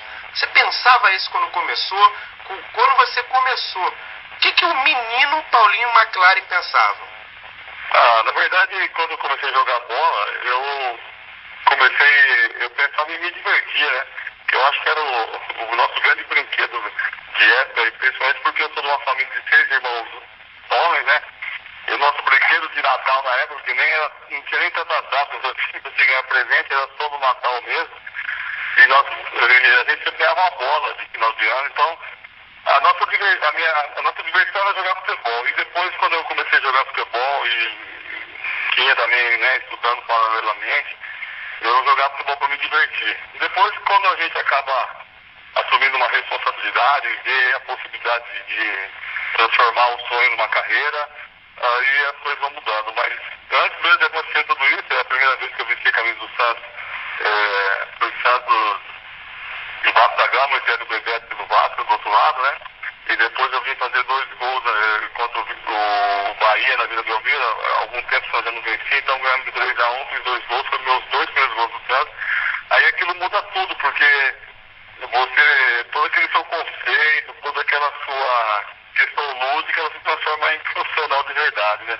Você vê a grandeza do Santos, não que antes, né, Atlético Paranaense e Figueirense não fosse, mas o Santos, ele tem uma camisa mundialmente conhecida, através do Pelé, toda a associação ao nome Pelé se fala Santos Futebol Clube, então isso tudo teve um marco muito grande. E graças a Deus, depois do Santos, na carreira também teve uma evolução muito grande, a ponto de poder jogar em 3 países diferentes, né?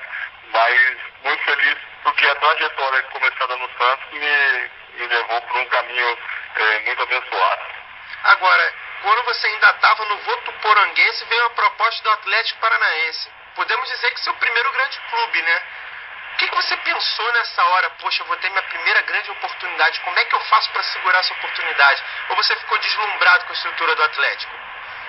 Olha, quando tive essa possibilidade de sair de um time, né, do interior, porque eu já era conhecido, já era artilheiro nas competições que eu jogava, então a gente sempre sonhava em ir para um time grande.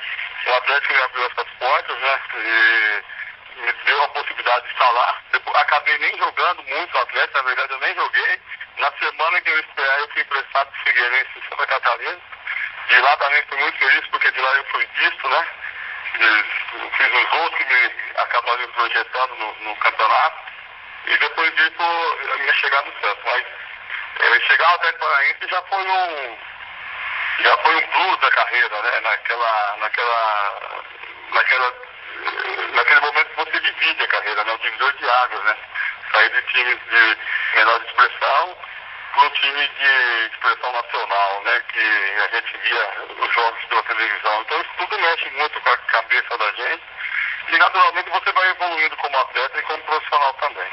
Agora, dizem que o Figueirense tem uma das torcidas mais fanáticas de Santa Catarina, tanto que é chamada de fiel, e o futebol de Santa Catarina hoje está em franca evolução. Naquela época você já conseguia perceber isso, uma organização acima do comum lá no Figueirense? Olha, nós trabalhamos num momento de transição, né? Justamente para esse período que hoje se encontra, né? Eu, quando cheguei em Santa Catarina, fiquei muito surpreso, né? Uma surpresa agradável de equipes como o Joinville, o Avaí, o Criciúma, o Marcílio Dias, o Brusque. Então, equipes assim, de poder técnico muito bom, né? Capacidade de jogar um bom futebol. E foi um momento em que muitos jogadores estiveram lá, né? Não só no meu caso, mas vários outros jogadores que estiveram, depois foram jogados, o próprio Aguinaldo Dias jogou no Grêmio, depois no Palmeiras, e foi uma referência também do futebol de Santa Catarina. E eu peguei justamente essa transição, né? Desse crescimento, dessa aposta que foi feita no estado. E hoje a gente vê Santa Catarina aí no circuito, né? Que quebrando um pouco essa hegemonia do eixo aqui mais para cima, tendo equipes em todas as divisões e com representação muito grande. Agora, sua passagem mais marcante, que você já até falou com carinho, foi o Santos. Você chegou pro Santos, muita concorrência, logo a equipe titular, de repente muitos gols. Como é que foi? Figueirense para Santos, a gente sabe que o Figueirense tem um porte médio. Já o Santos é um porte gigante, né? Como é que foi isso? De artilheiro no Figueirense para artilheiro no Santos de um ano para o outro. Mudança brusca, hein?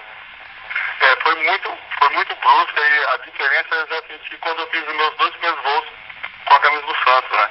A dimensão que é, né? No Figueirense, você fazer gols tem a sua importância, né? Mas quando você faz gols com a camisa de mundial que o Santos com a história que o Santos tem, né? É um time que tem durante muito tempo foi um time de vanguarda, de tomando, então muda tudo. E hoje, é como eu falei anteriormente, quando você entra em campo com a camisa do Santos, entra toda a sua história, toda a sua tradição, seus grandes nomes, né? Então isso é um peso grande e você não tem noção até que as coisas comecem a acontecer. E nesses 2 primeiros gols é diferenciado, porque me mostrou uma realidade diferente e dali para frente era encarar com muita responsabilidade e ter muita disposição para se manter lá e graças a Deus o Santos foi o meu melhor momento, até porque o período lá foi maior, né, do que nas outras equipes, então deu tempo de fazer uma história dentro do clube. Agora, muitos jogadores guardam com carinho essas histórias nos grandes clubes, eu creio que você guarda também. Quando o Santos entra em campo hoje, você se sente representado? A equipe que toda vez que for lembrada vai se lembrar Pelé, vai se lembrar Coutinho, vai se lembrar grandes nomes e vai lembrar lá em 90 Paulinho McLaren. Você se sente representado? Olha, hoje a gente vê um Santos diferente. Eu praticamente acompanhei o Santos em 2002, né? Eu estava morando em Santos e vi o Santos campeão, né? Depois de muitos anos campeão brasileiro, e aquilo foi uma mudança muito grande que aconteceu. O Santos sempre foi um time com muitas dificuldades, principalmente depois da saída de Pelé e umas outras coisas que é natural para ter equipe como a parte política do clube. Mas eu me esqueço bem, eu acho que hoje a gente vê uma equipe, ontem assistiu o jogo aqui, o clássico lá contra o Corinthians, na arena do Corinthians, e o time teve um primeiro tempo um pouco mais de dificuldade, jogou um pouco mais taticamente, depois se soltou um pouco mais. Mas gostei, eu acho que a gente vê hoje, principalmente ali no banco, né, o Marcelo Fernandes, que foi contemporâneo meu no Santos, o Chulapa, com quem eu joguei também no Santos, em 89 e 90. Então você vê a equipe entrando em campo, é um orgulho pessoal, né? Por mais que você não queira, hoje eu fui fazer uma palestra de manhã numa cidade aqui ao lado de onde eu moro, e as pessoas me perguntaram, né?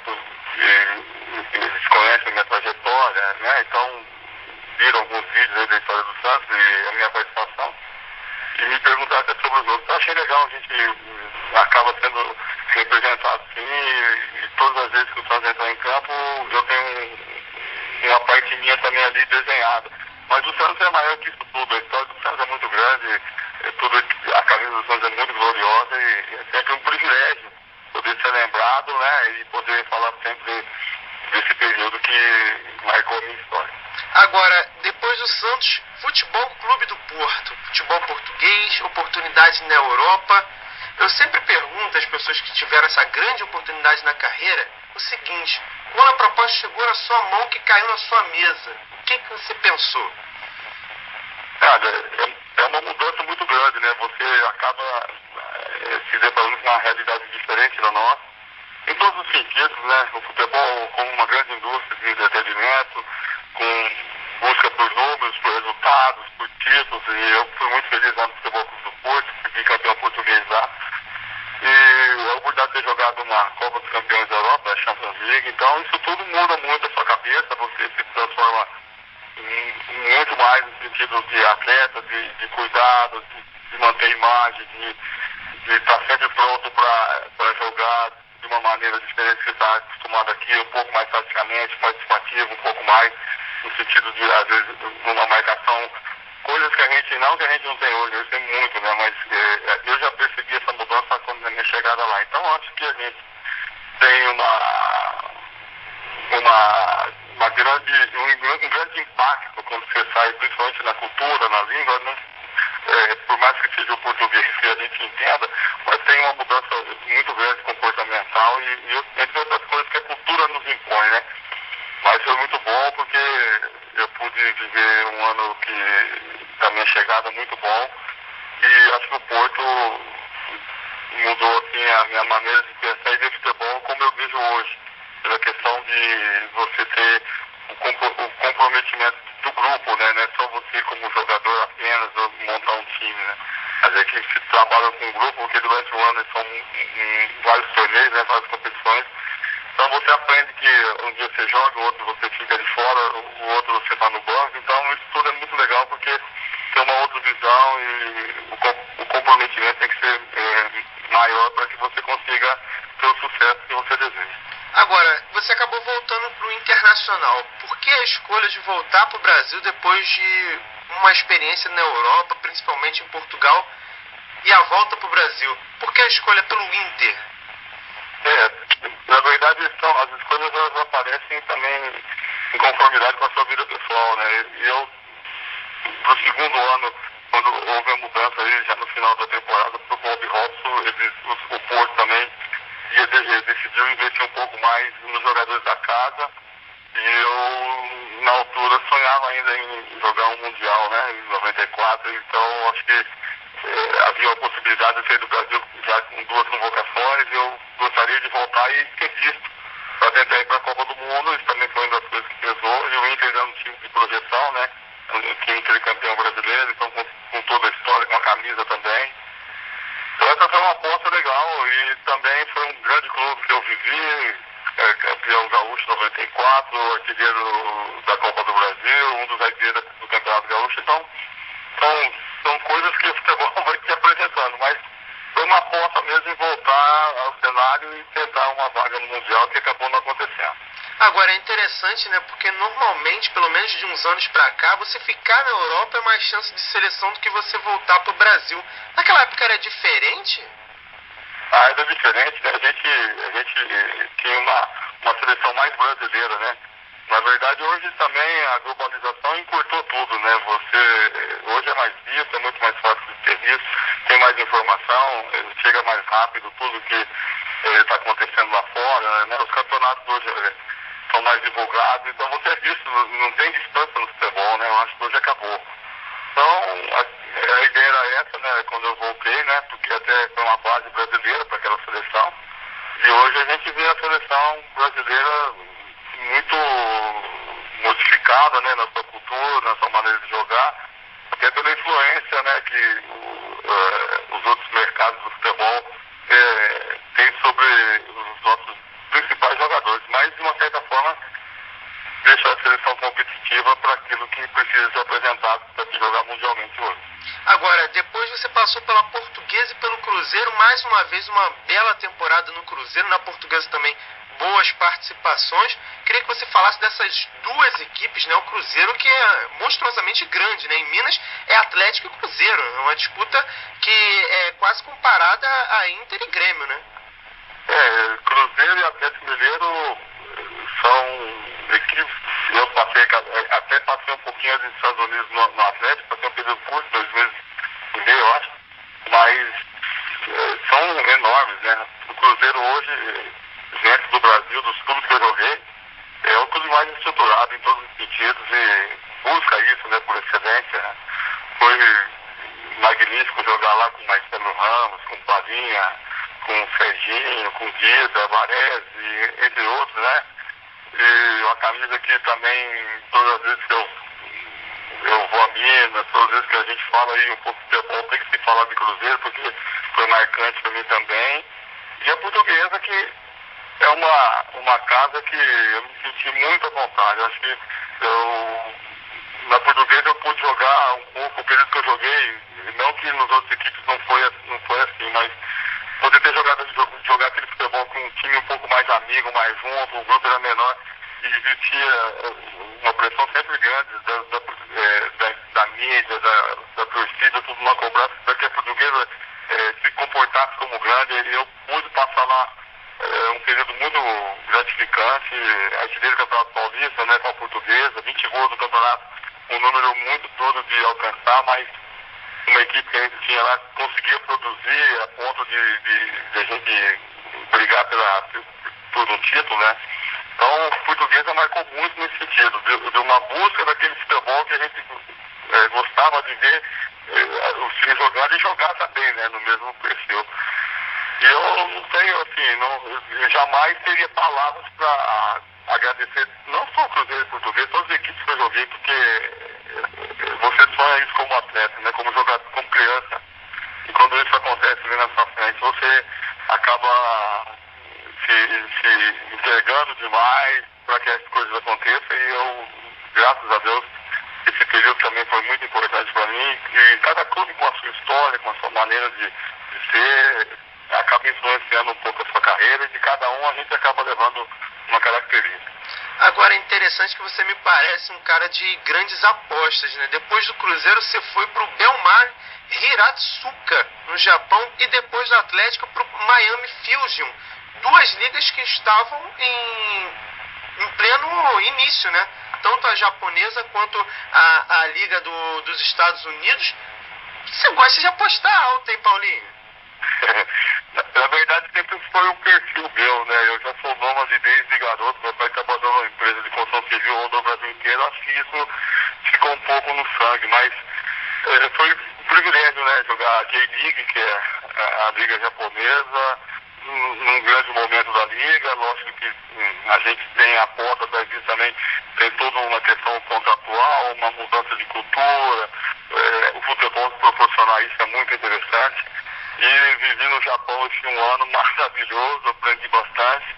E a liga, ela é muito bem elaborada, é muito bem construída em todos os detalhes, com todo o recurso para que todas as equipes se mantenham bem, né? Então foi muito grande o meu aprendizado lá.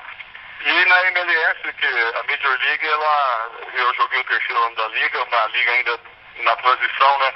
Alguns jogadores do mundo todo, com a grande maioria de jogadores vindo do futebol universitário, das faculdades, né? Então, das universidades, na verdade, que são atletas que no início da liga eles premiaram todas as equipes. Então foi legal, foi muito interessante. Hoje eu até assisti um outro jogo da Major League Soccer e a gente vê a diferença, né? O público, os horários dos jogos, né? Quando eu cheguei lá, a Major League tinha que comprar os horários da TV para ser vista, e era um ano ainda de investimento da liga. Então hoje jogadores de Thierry Henry, Kaká, todos esses que já têm contrato para ir embora, vão dar uma dimensão maior para a liga, né? E vai crescer muito. E é uma liga interessante porque ela é independente da FIFA, talvez uma das maiores hoje do mundo em investimento.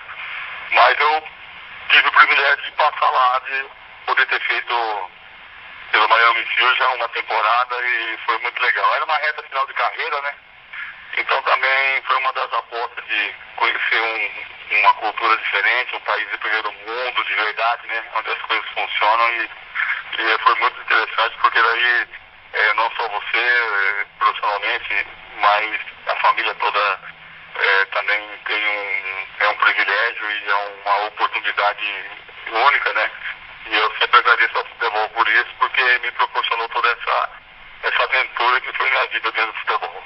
Agora, hoje você é treinador, né?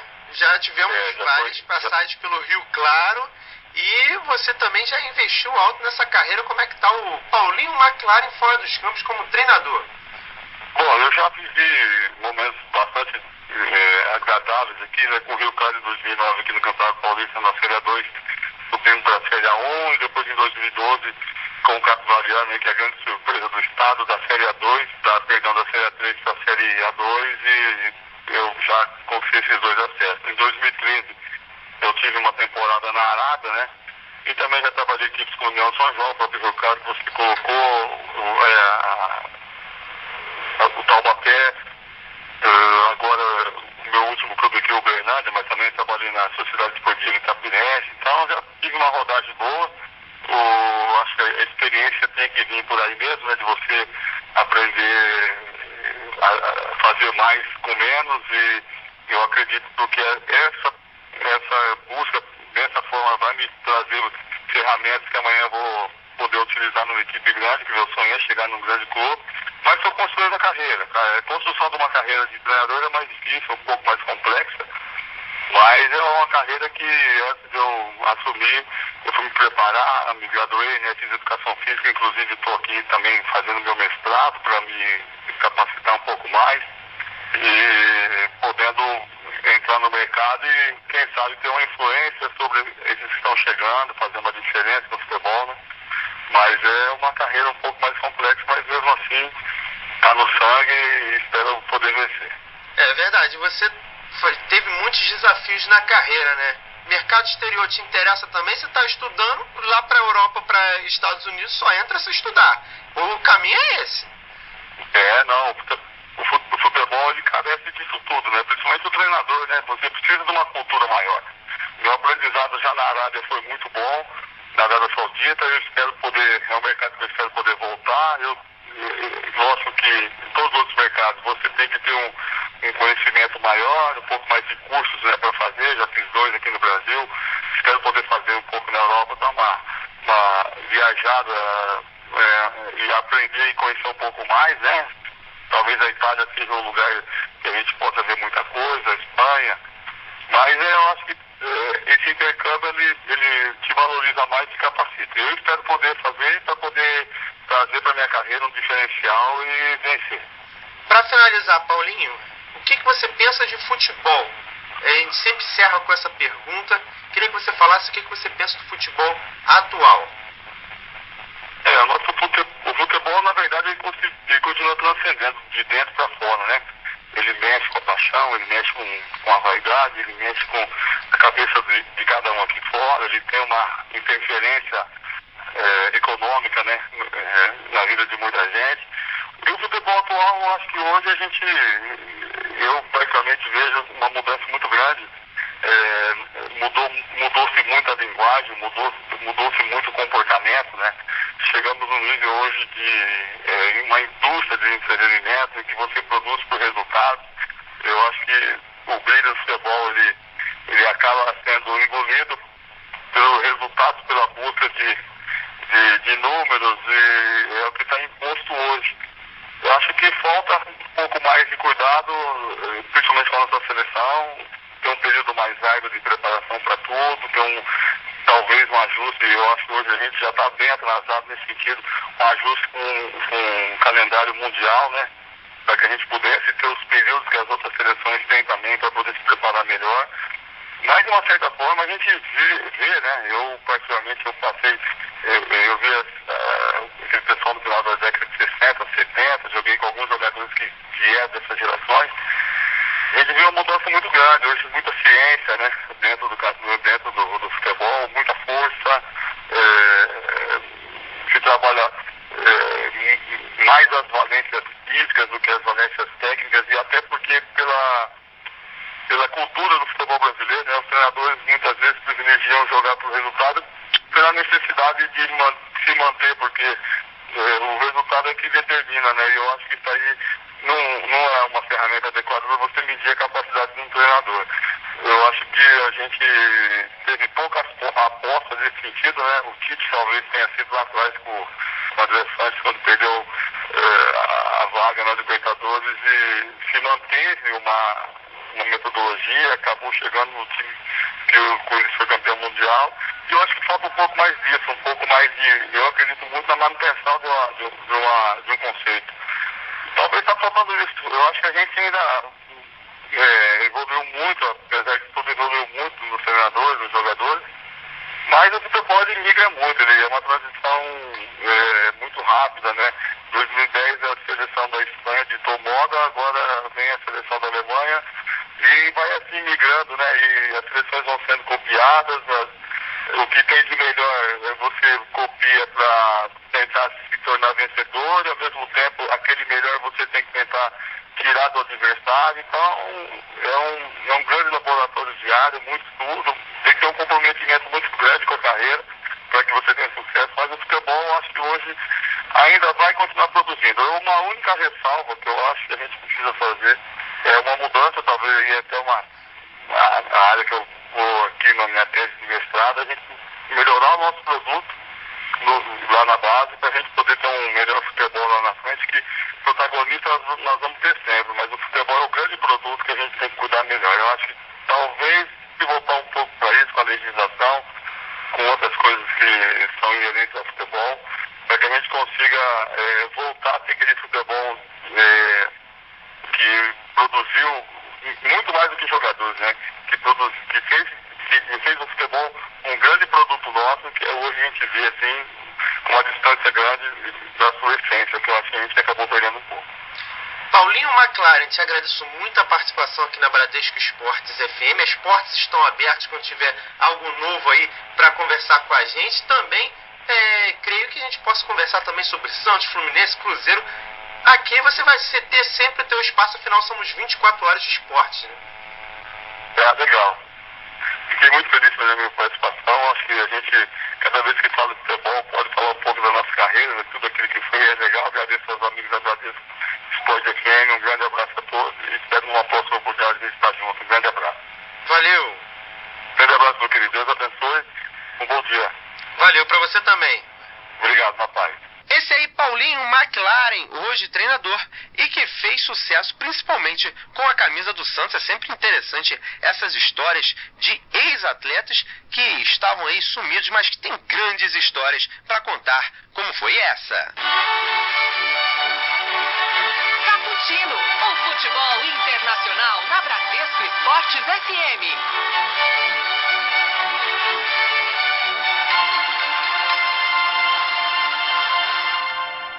É isso aí, galera. A vinhetinha denuncia. Vamos falar de futebol internacional.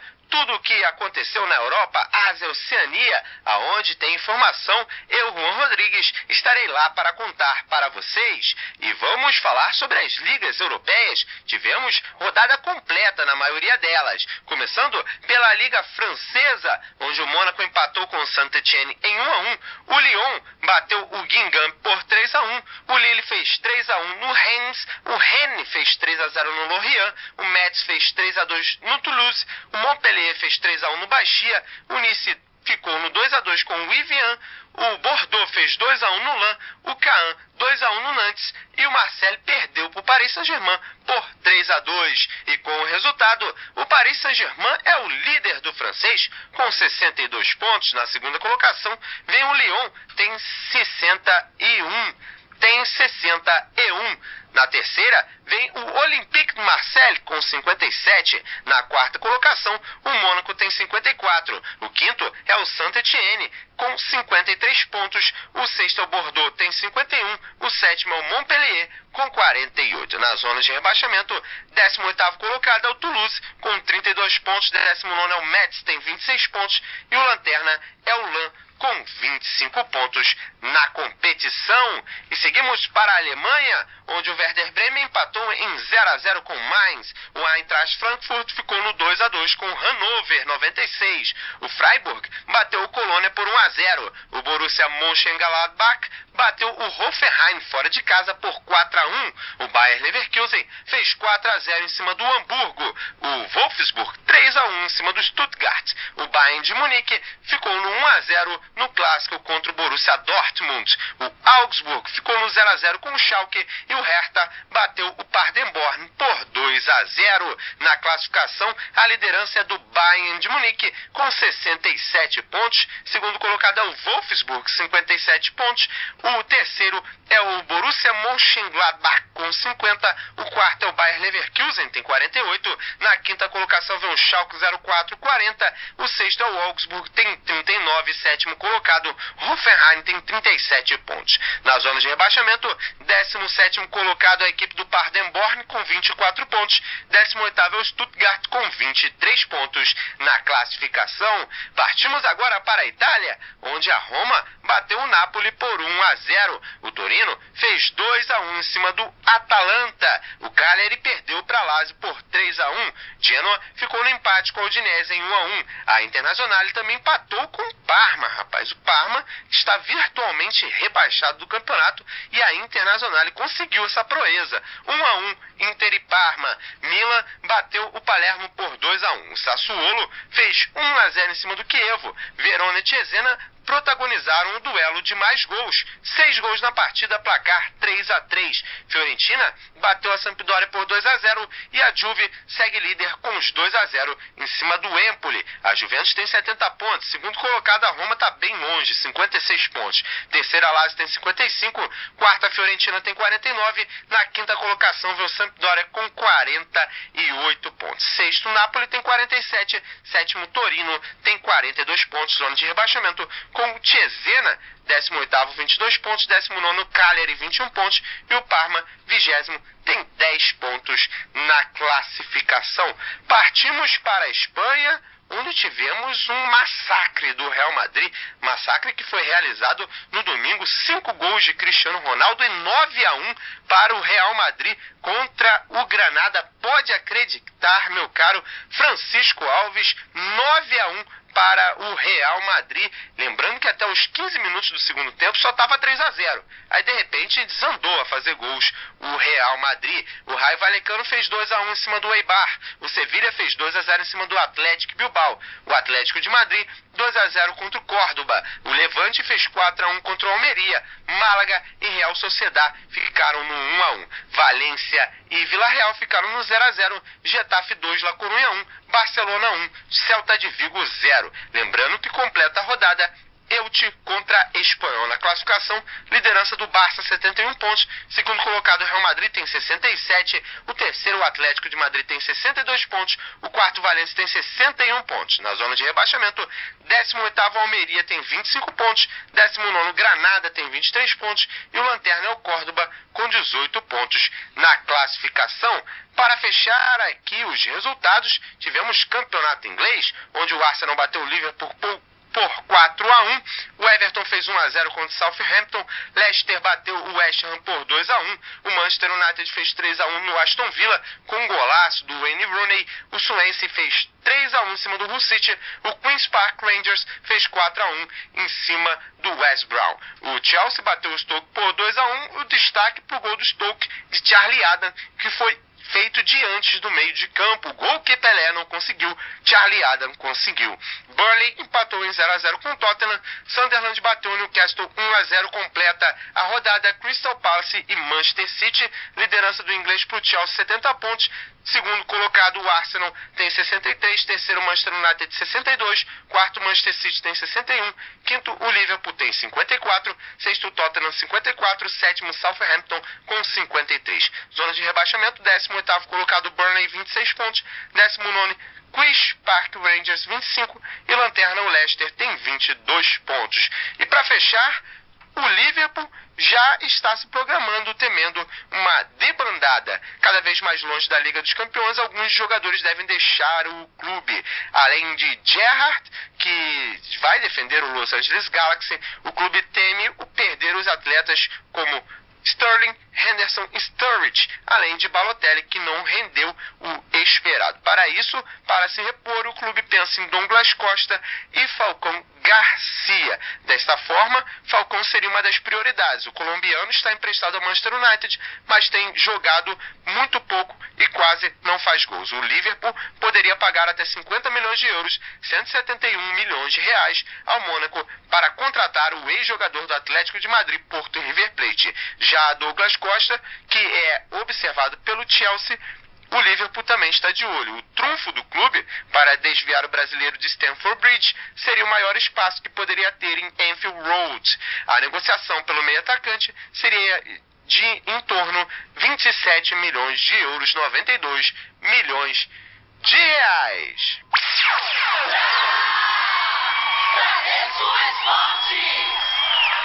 Em Londres, a equipe que tem mais apreço pelos brasileiros é a equipe do Chelsea. Desde que foi comprado pelo Roman Abramovich, o clube tem tradição de importar atletas canarinhos.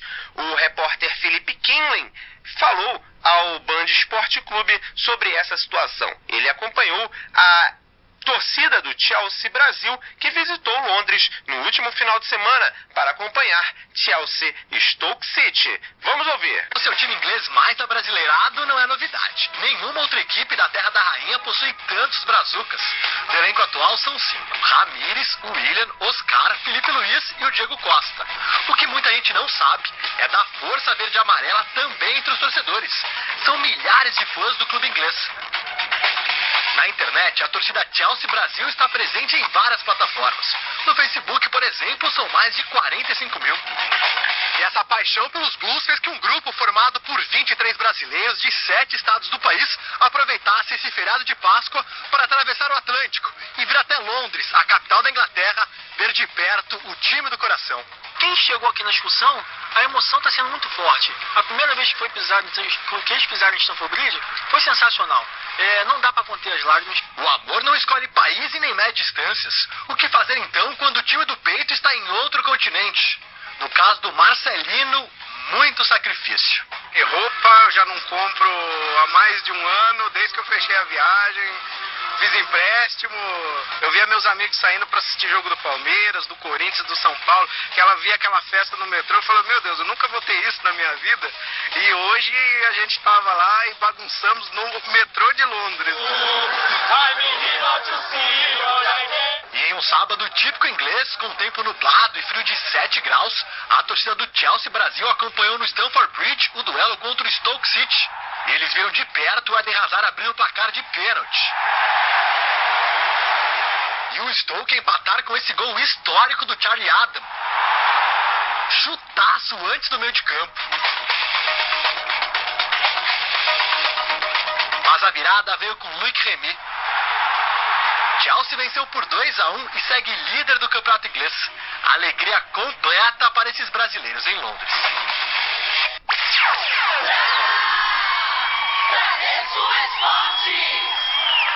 Lembrando que no elenco do Chelsea atualmente tem o Ramires, também tem Oscar e com certeza aí já está de olho em mais brasileiros, porque o russo gosta da terra do Piniquim.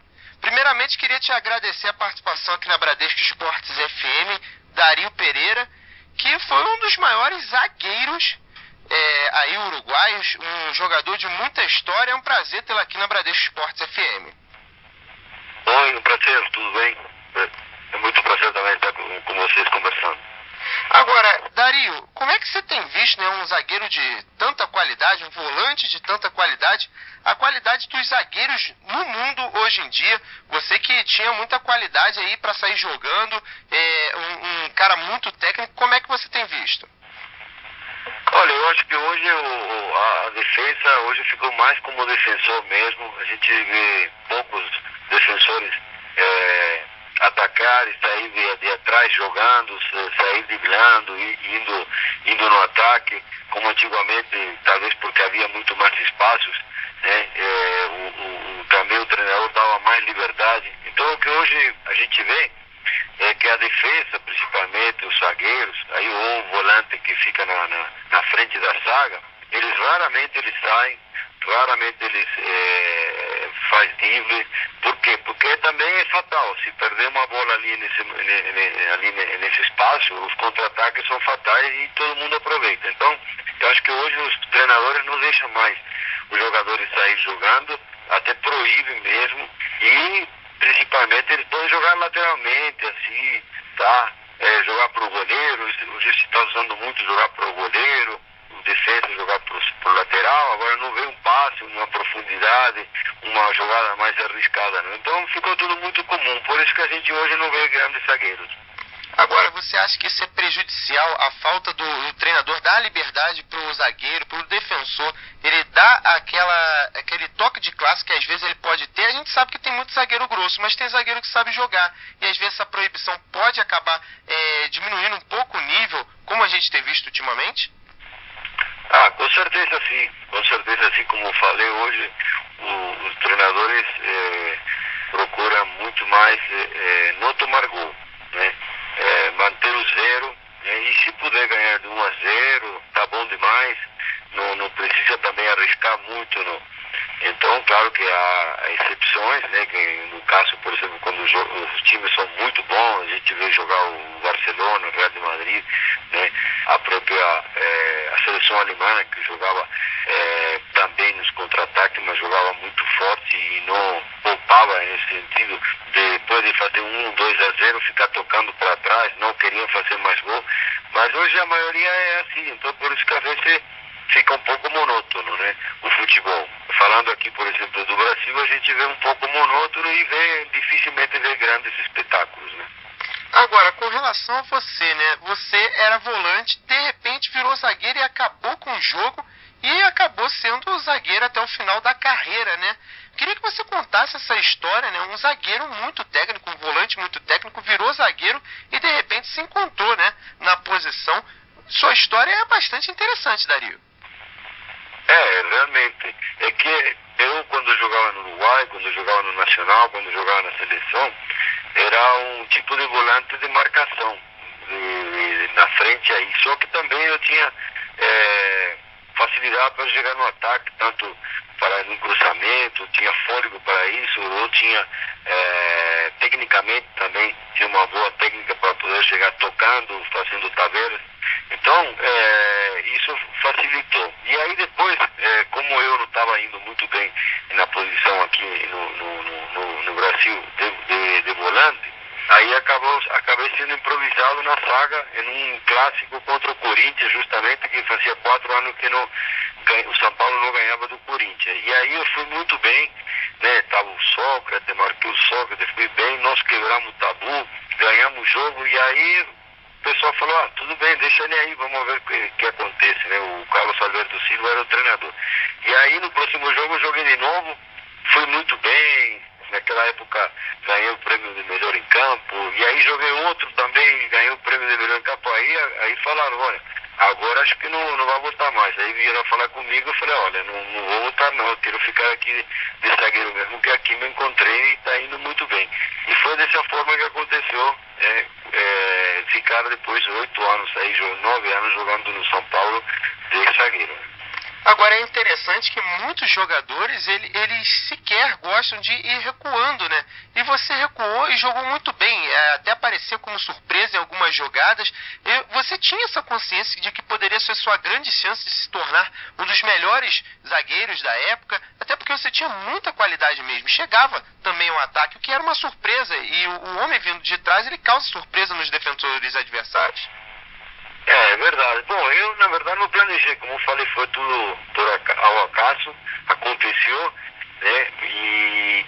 Mas foi bom quando eu percebi que era uma posição que de repente tinha carência, que de repente eu estava me dando melhor, e eu acho que a gente tem que se adaptar, né? E escolher sempre o que é melhor. Então, como eu falei, eu havia tido problemas no meio, então eu acabei encontrando uma posição aí que eu acabei gostando e de aí que eu não mudei mais e foi assim. Eu acho que às vezes tem muitos jogadores, às vezes que é lateral, né, vira meia, às vezes o meia vira lateral também, ou um meio atacante vira volante e acaba indo muito bem na marcação também, um pouco mais para trás, mas também consegue. Então eu acho que depende muito, né, da situação e da circunstância. E foi o que aconteceu. As circunstâncias foram boas e aí eu acho que a gente tem que aproveitar isso. Agora é interessante que assim como você acabou indo mais para trás, hoje em dia temos a história no São Paulo do próprio Ganso, né? O Ganso, que é um cara que o Muricy queria que jogasse como segundo volante, mas ele está relutante em aceitar, inclusive o São Paulo já deve ter outro treinador, o próprio Muricy está saindo por problemas de saúde, e ele está relutante em jogar como segundo volante, mas todo mundo vê que pode ser ali a posição dele. Essa coisa de mudar de posição é sempre complicado para o atleta, ele tem que ter muita consciência para aceitar essa troca? Tem que ter consciência para aceitar a troca e também tem que ir bem, né? Porque às vezes o treinador pode querer que ele jogue nessa posição, mas o jogador não gosta, acaba ficando constrangido e acaba se prejudicando. Então, no caso, por exemplo, que você falou do Ganso, eu acho que o Ganso, eu acompanho o São Paulo, estou aqui, o Ganso, ele tem as condições técnicas e tudo isso de meia. Mas ele não tem esse pique, essa marcação que um segundo volante precisa. Até porque o segundo volante precisa chegar mais. O segundo volante bom que a gente pode ver é o Elias do Corinthians. Por quê? Porque ele chega a toda hora, tem força para isso, tem pique para isso, tem fôlego. Então hoje o Ganso, não vejo ele como segundo volante, porque ele também não tem essa marcação quando precisa marcar, quando precisa defender, não tem essa garra, essa força aí de que também chegar junto, e também não tem esse fôlego para depois chegar como surpresa no caso do segundo volante. Então eu acho que às vezes os jogadores não adianta insistir que não vai acontecer isso aí não. Agora, com relação à equipe do São Paulo, como é que você tem visto esse São Paulo? Parece meio perdido em campo, né? Está um pouco oscilante, né? Contra esses dois últimos jogos, acabou perdendo os dois jogos, mas perdeu também contra o Palmeiras, mais um jogo. Mas realmente está com problema sim. Eu acho que alguns jogadores não estão rendendo tudo que deveriam render. Agora o Muricy saiu porque está com problema de saúde. Mas eu acho que isso, eu assim, fico temeroso que a coisa possa ficar pior. Eu não sei que treinador vai vir, mas o treinador até conhecer, até implantar a filosofia, tudo mais, acredito que pode ficar pior. Porque o Muricy, quer ou não, ele tem, os jogadores gostam dele, ele tem influência, ele tem, é muito claro, ele é um ex-goleiro mesmo, então tem uma conversa franca com o jogador, ele é muito sincero, o jogador acredita nele. Então eu acho que foi o momento também dos jogadores não estar muito bem. Alguns jogadores saíram, o Luiz Fabiano saiu, outros jogadores. Então o plantel do São Paulo não está tão forte para disputar dois campeonatos que são bons. A Libertadores é muito mais puxado, porque a Java é muito mais puxado. Mas o Campeonato Paulista aqui também não é fácil, né?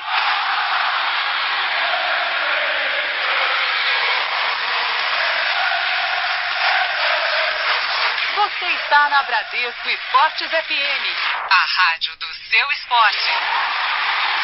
Realização, Grupo Bandeirantes de Comunicação.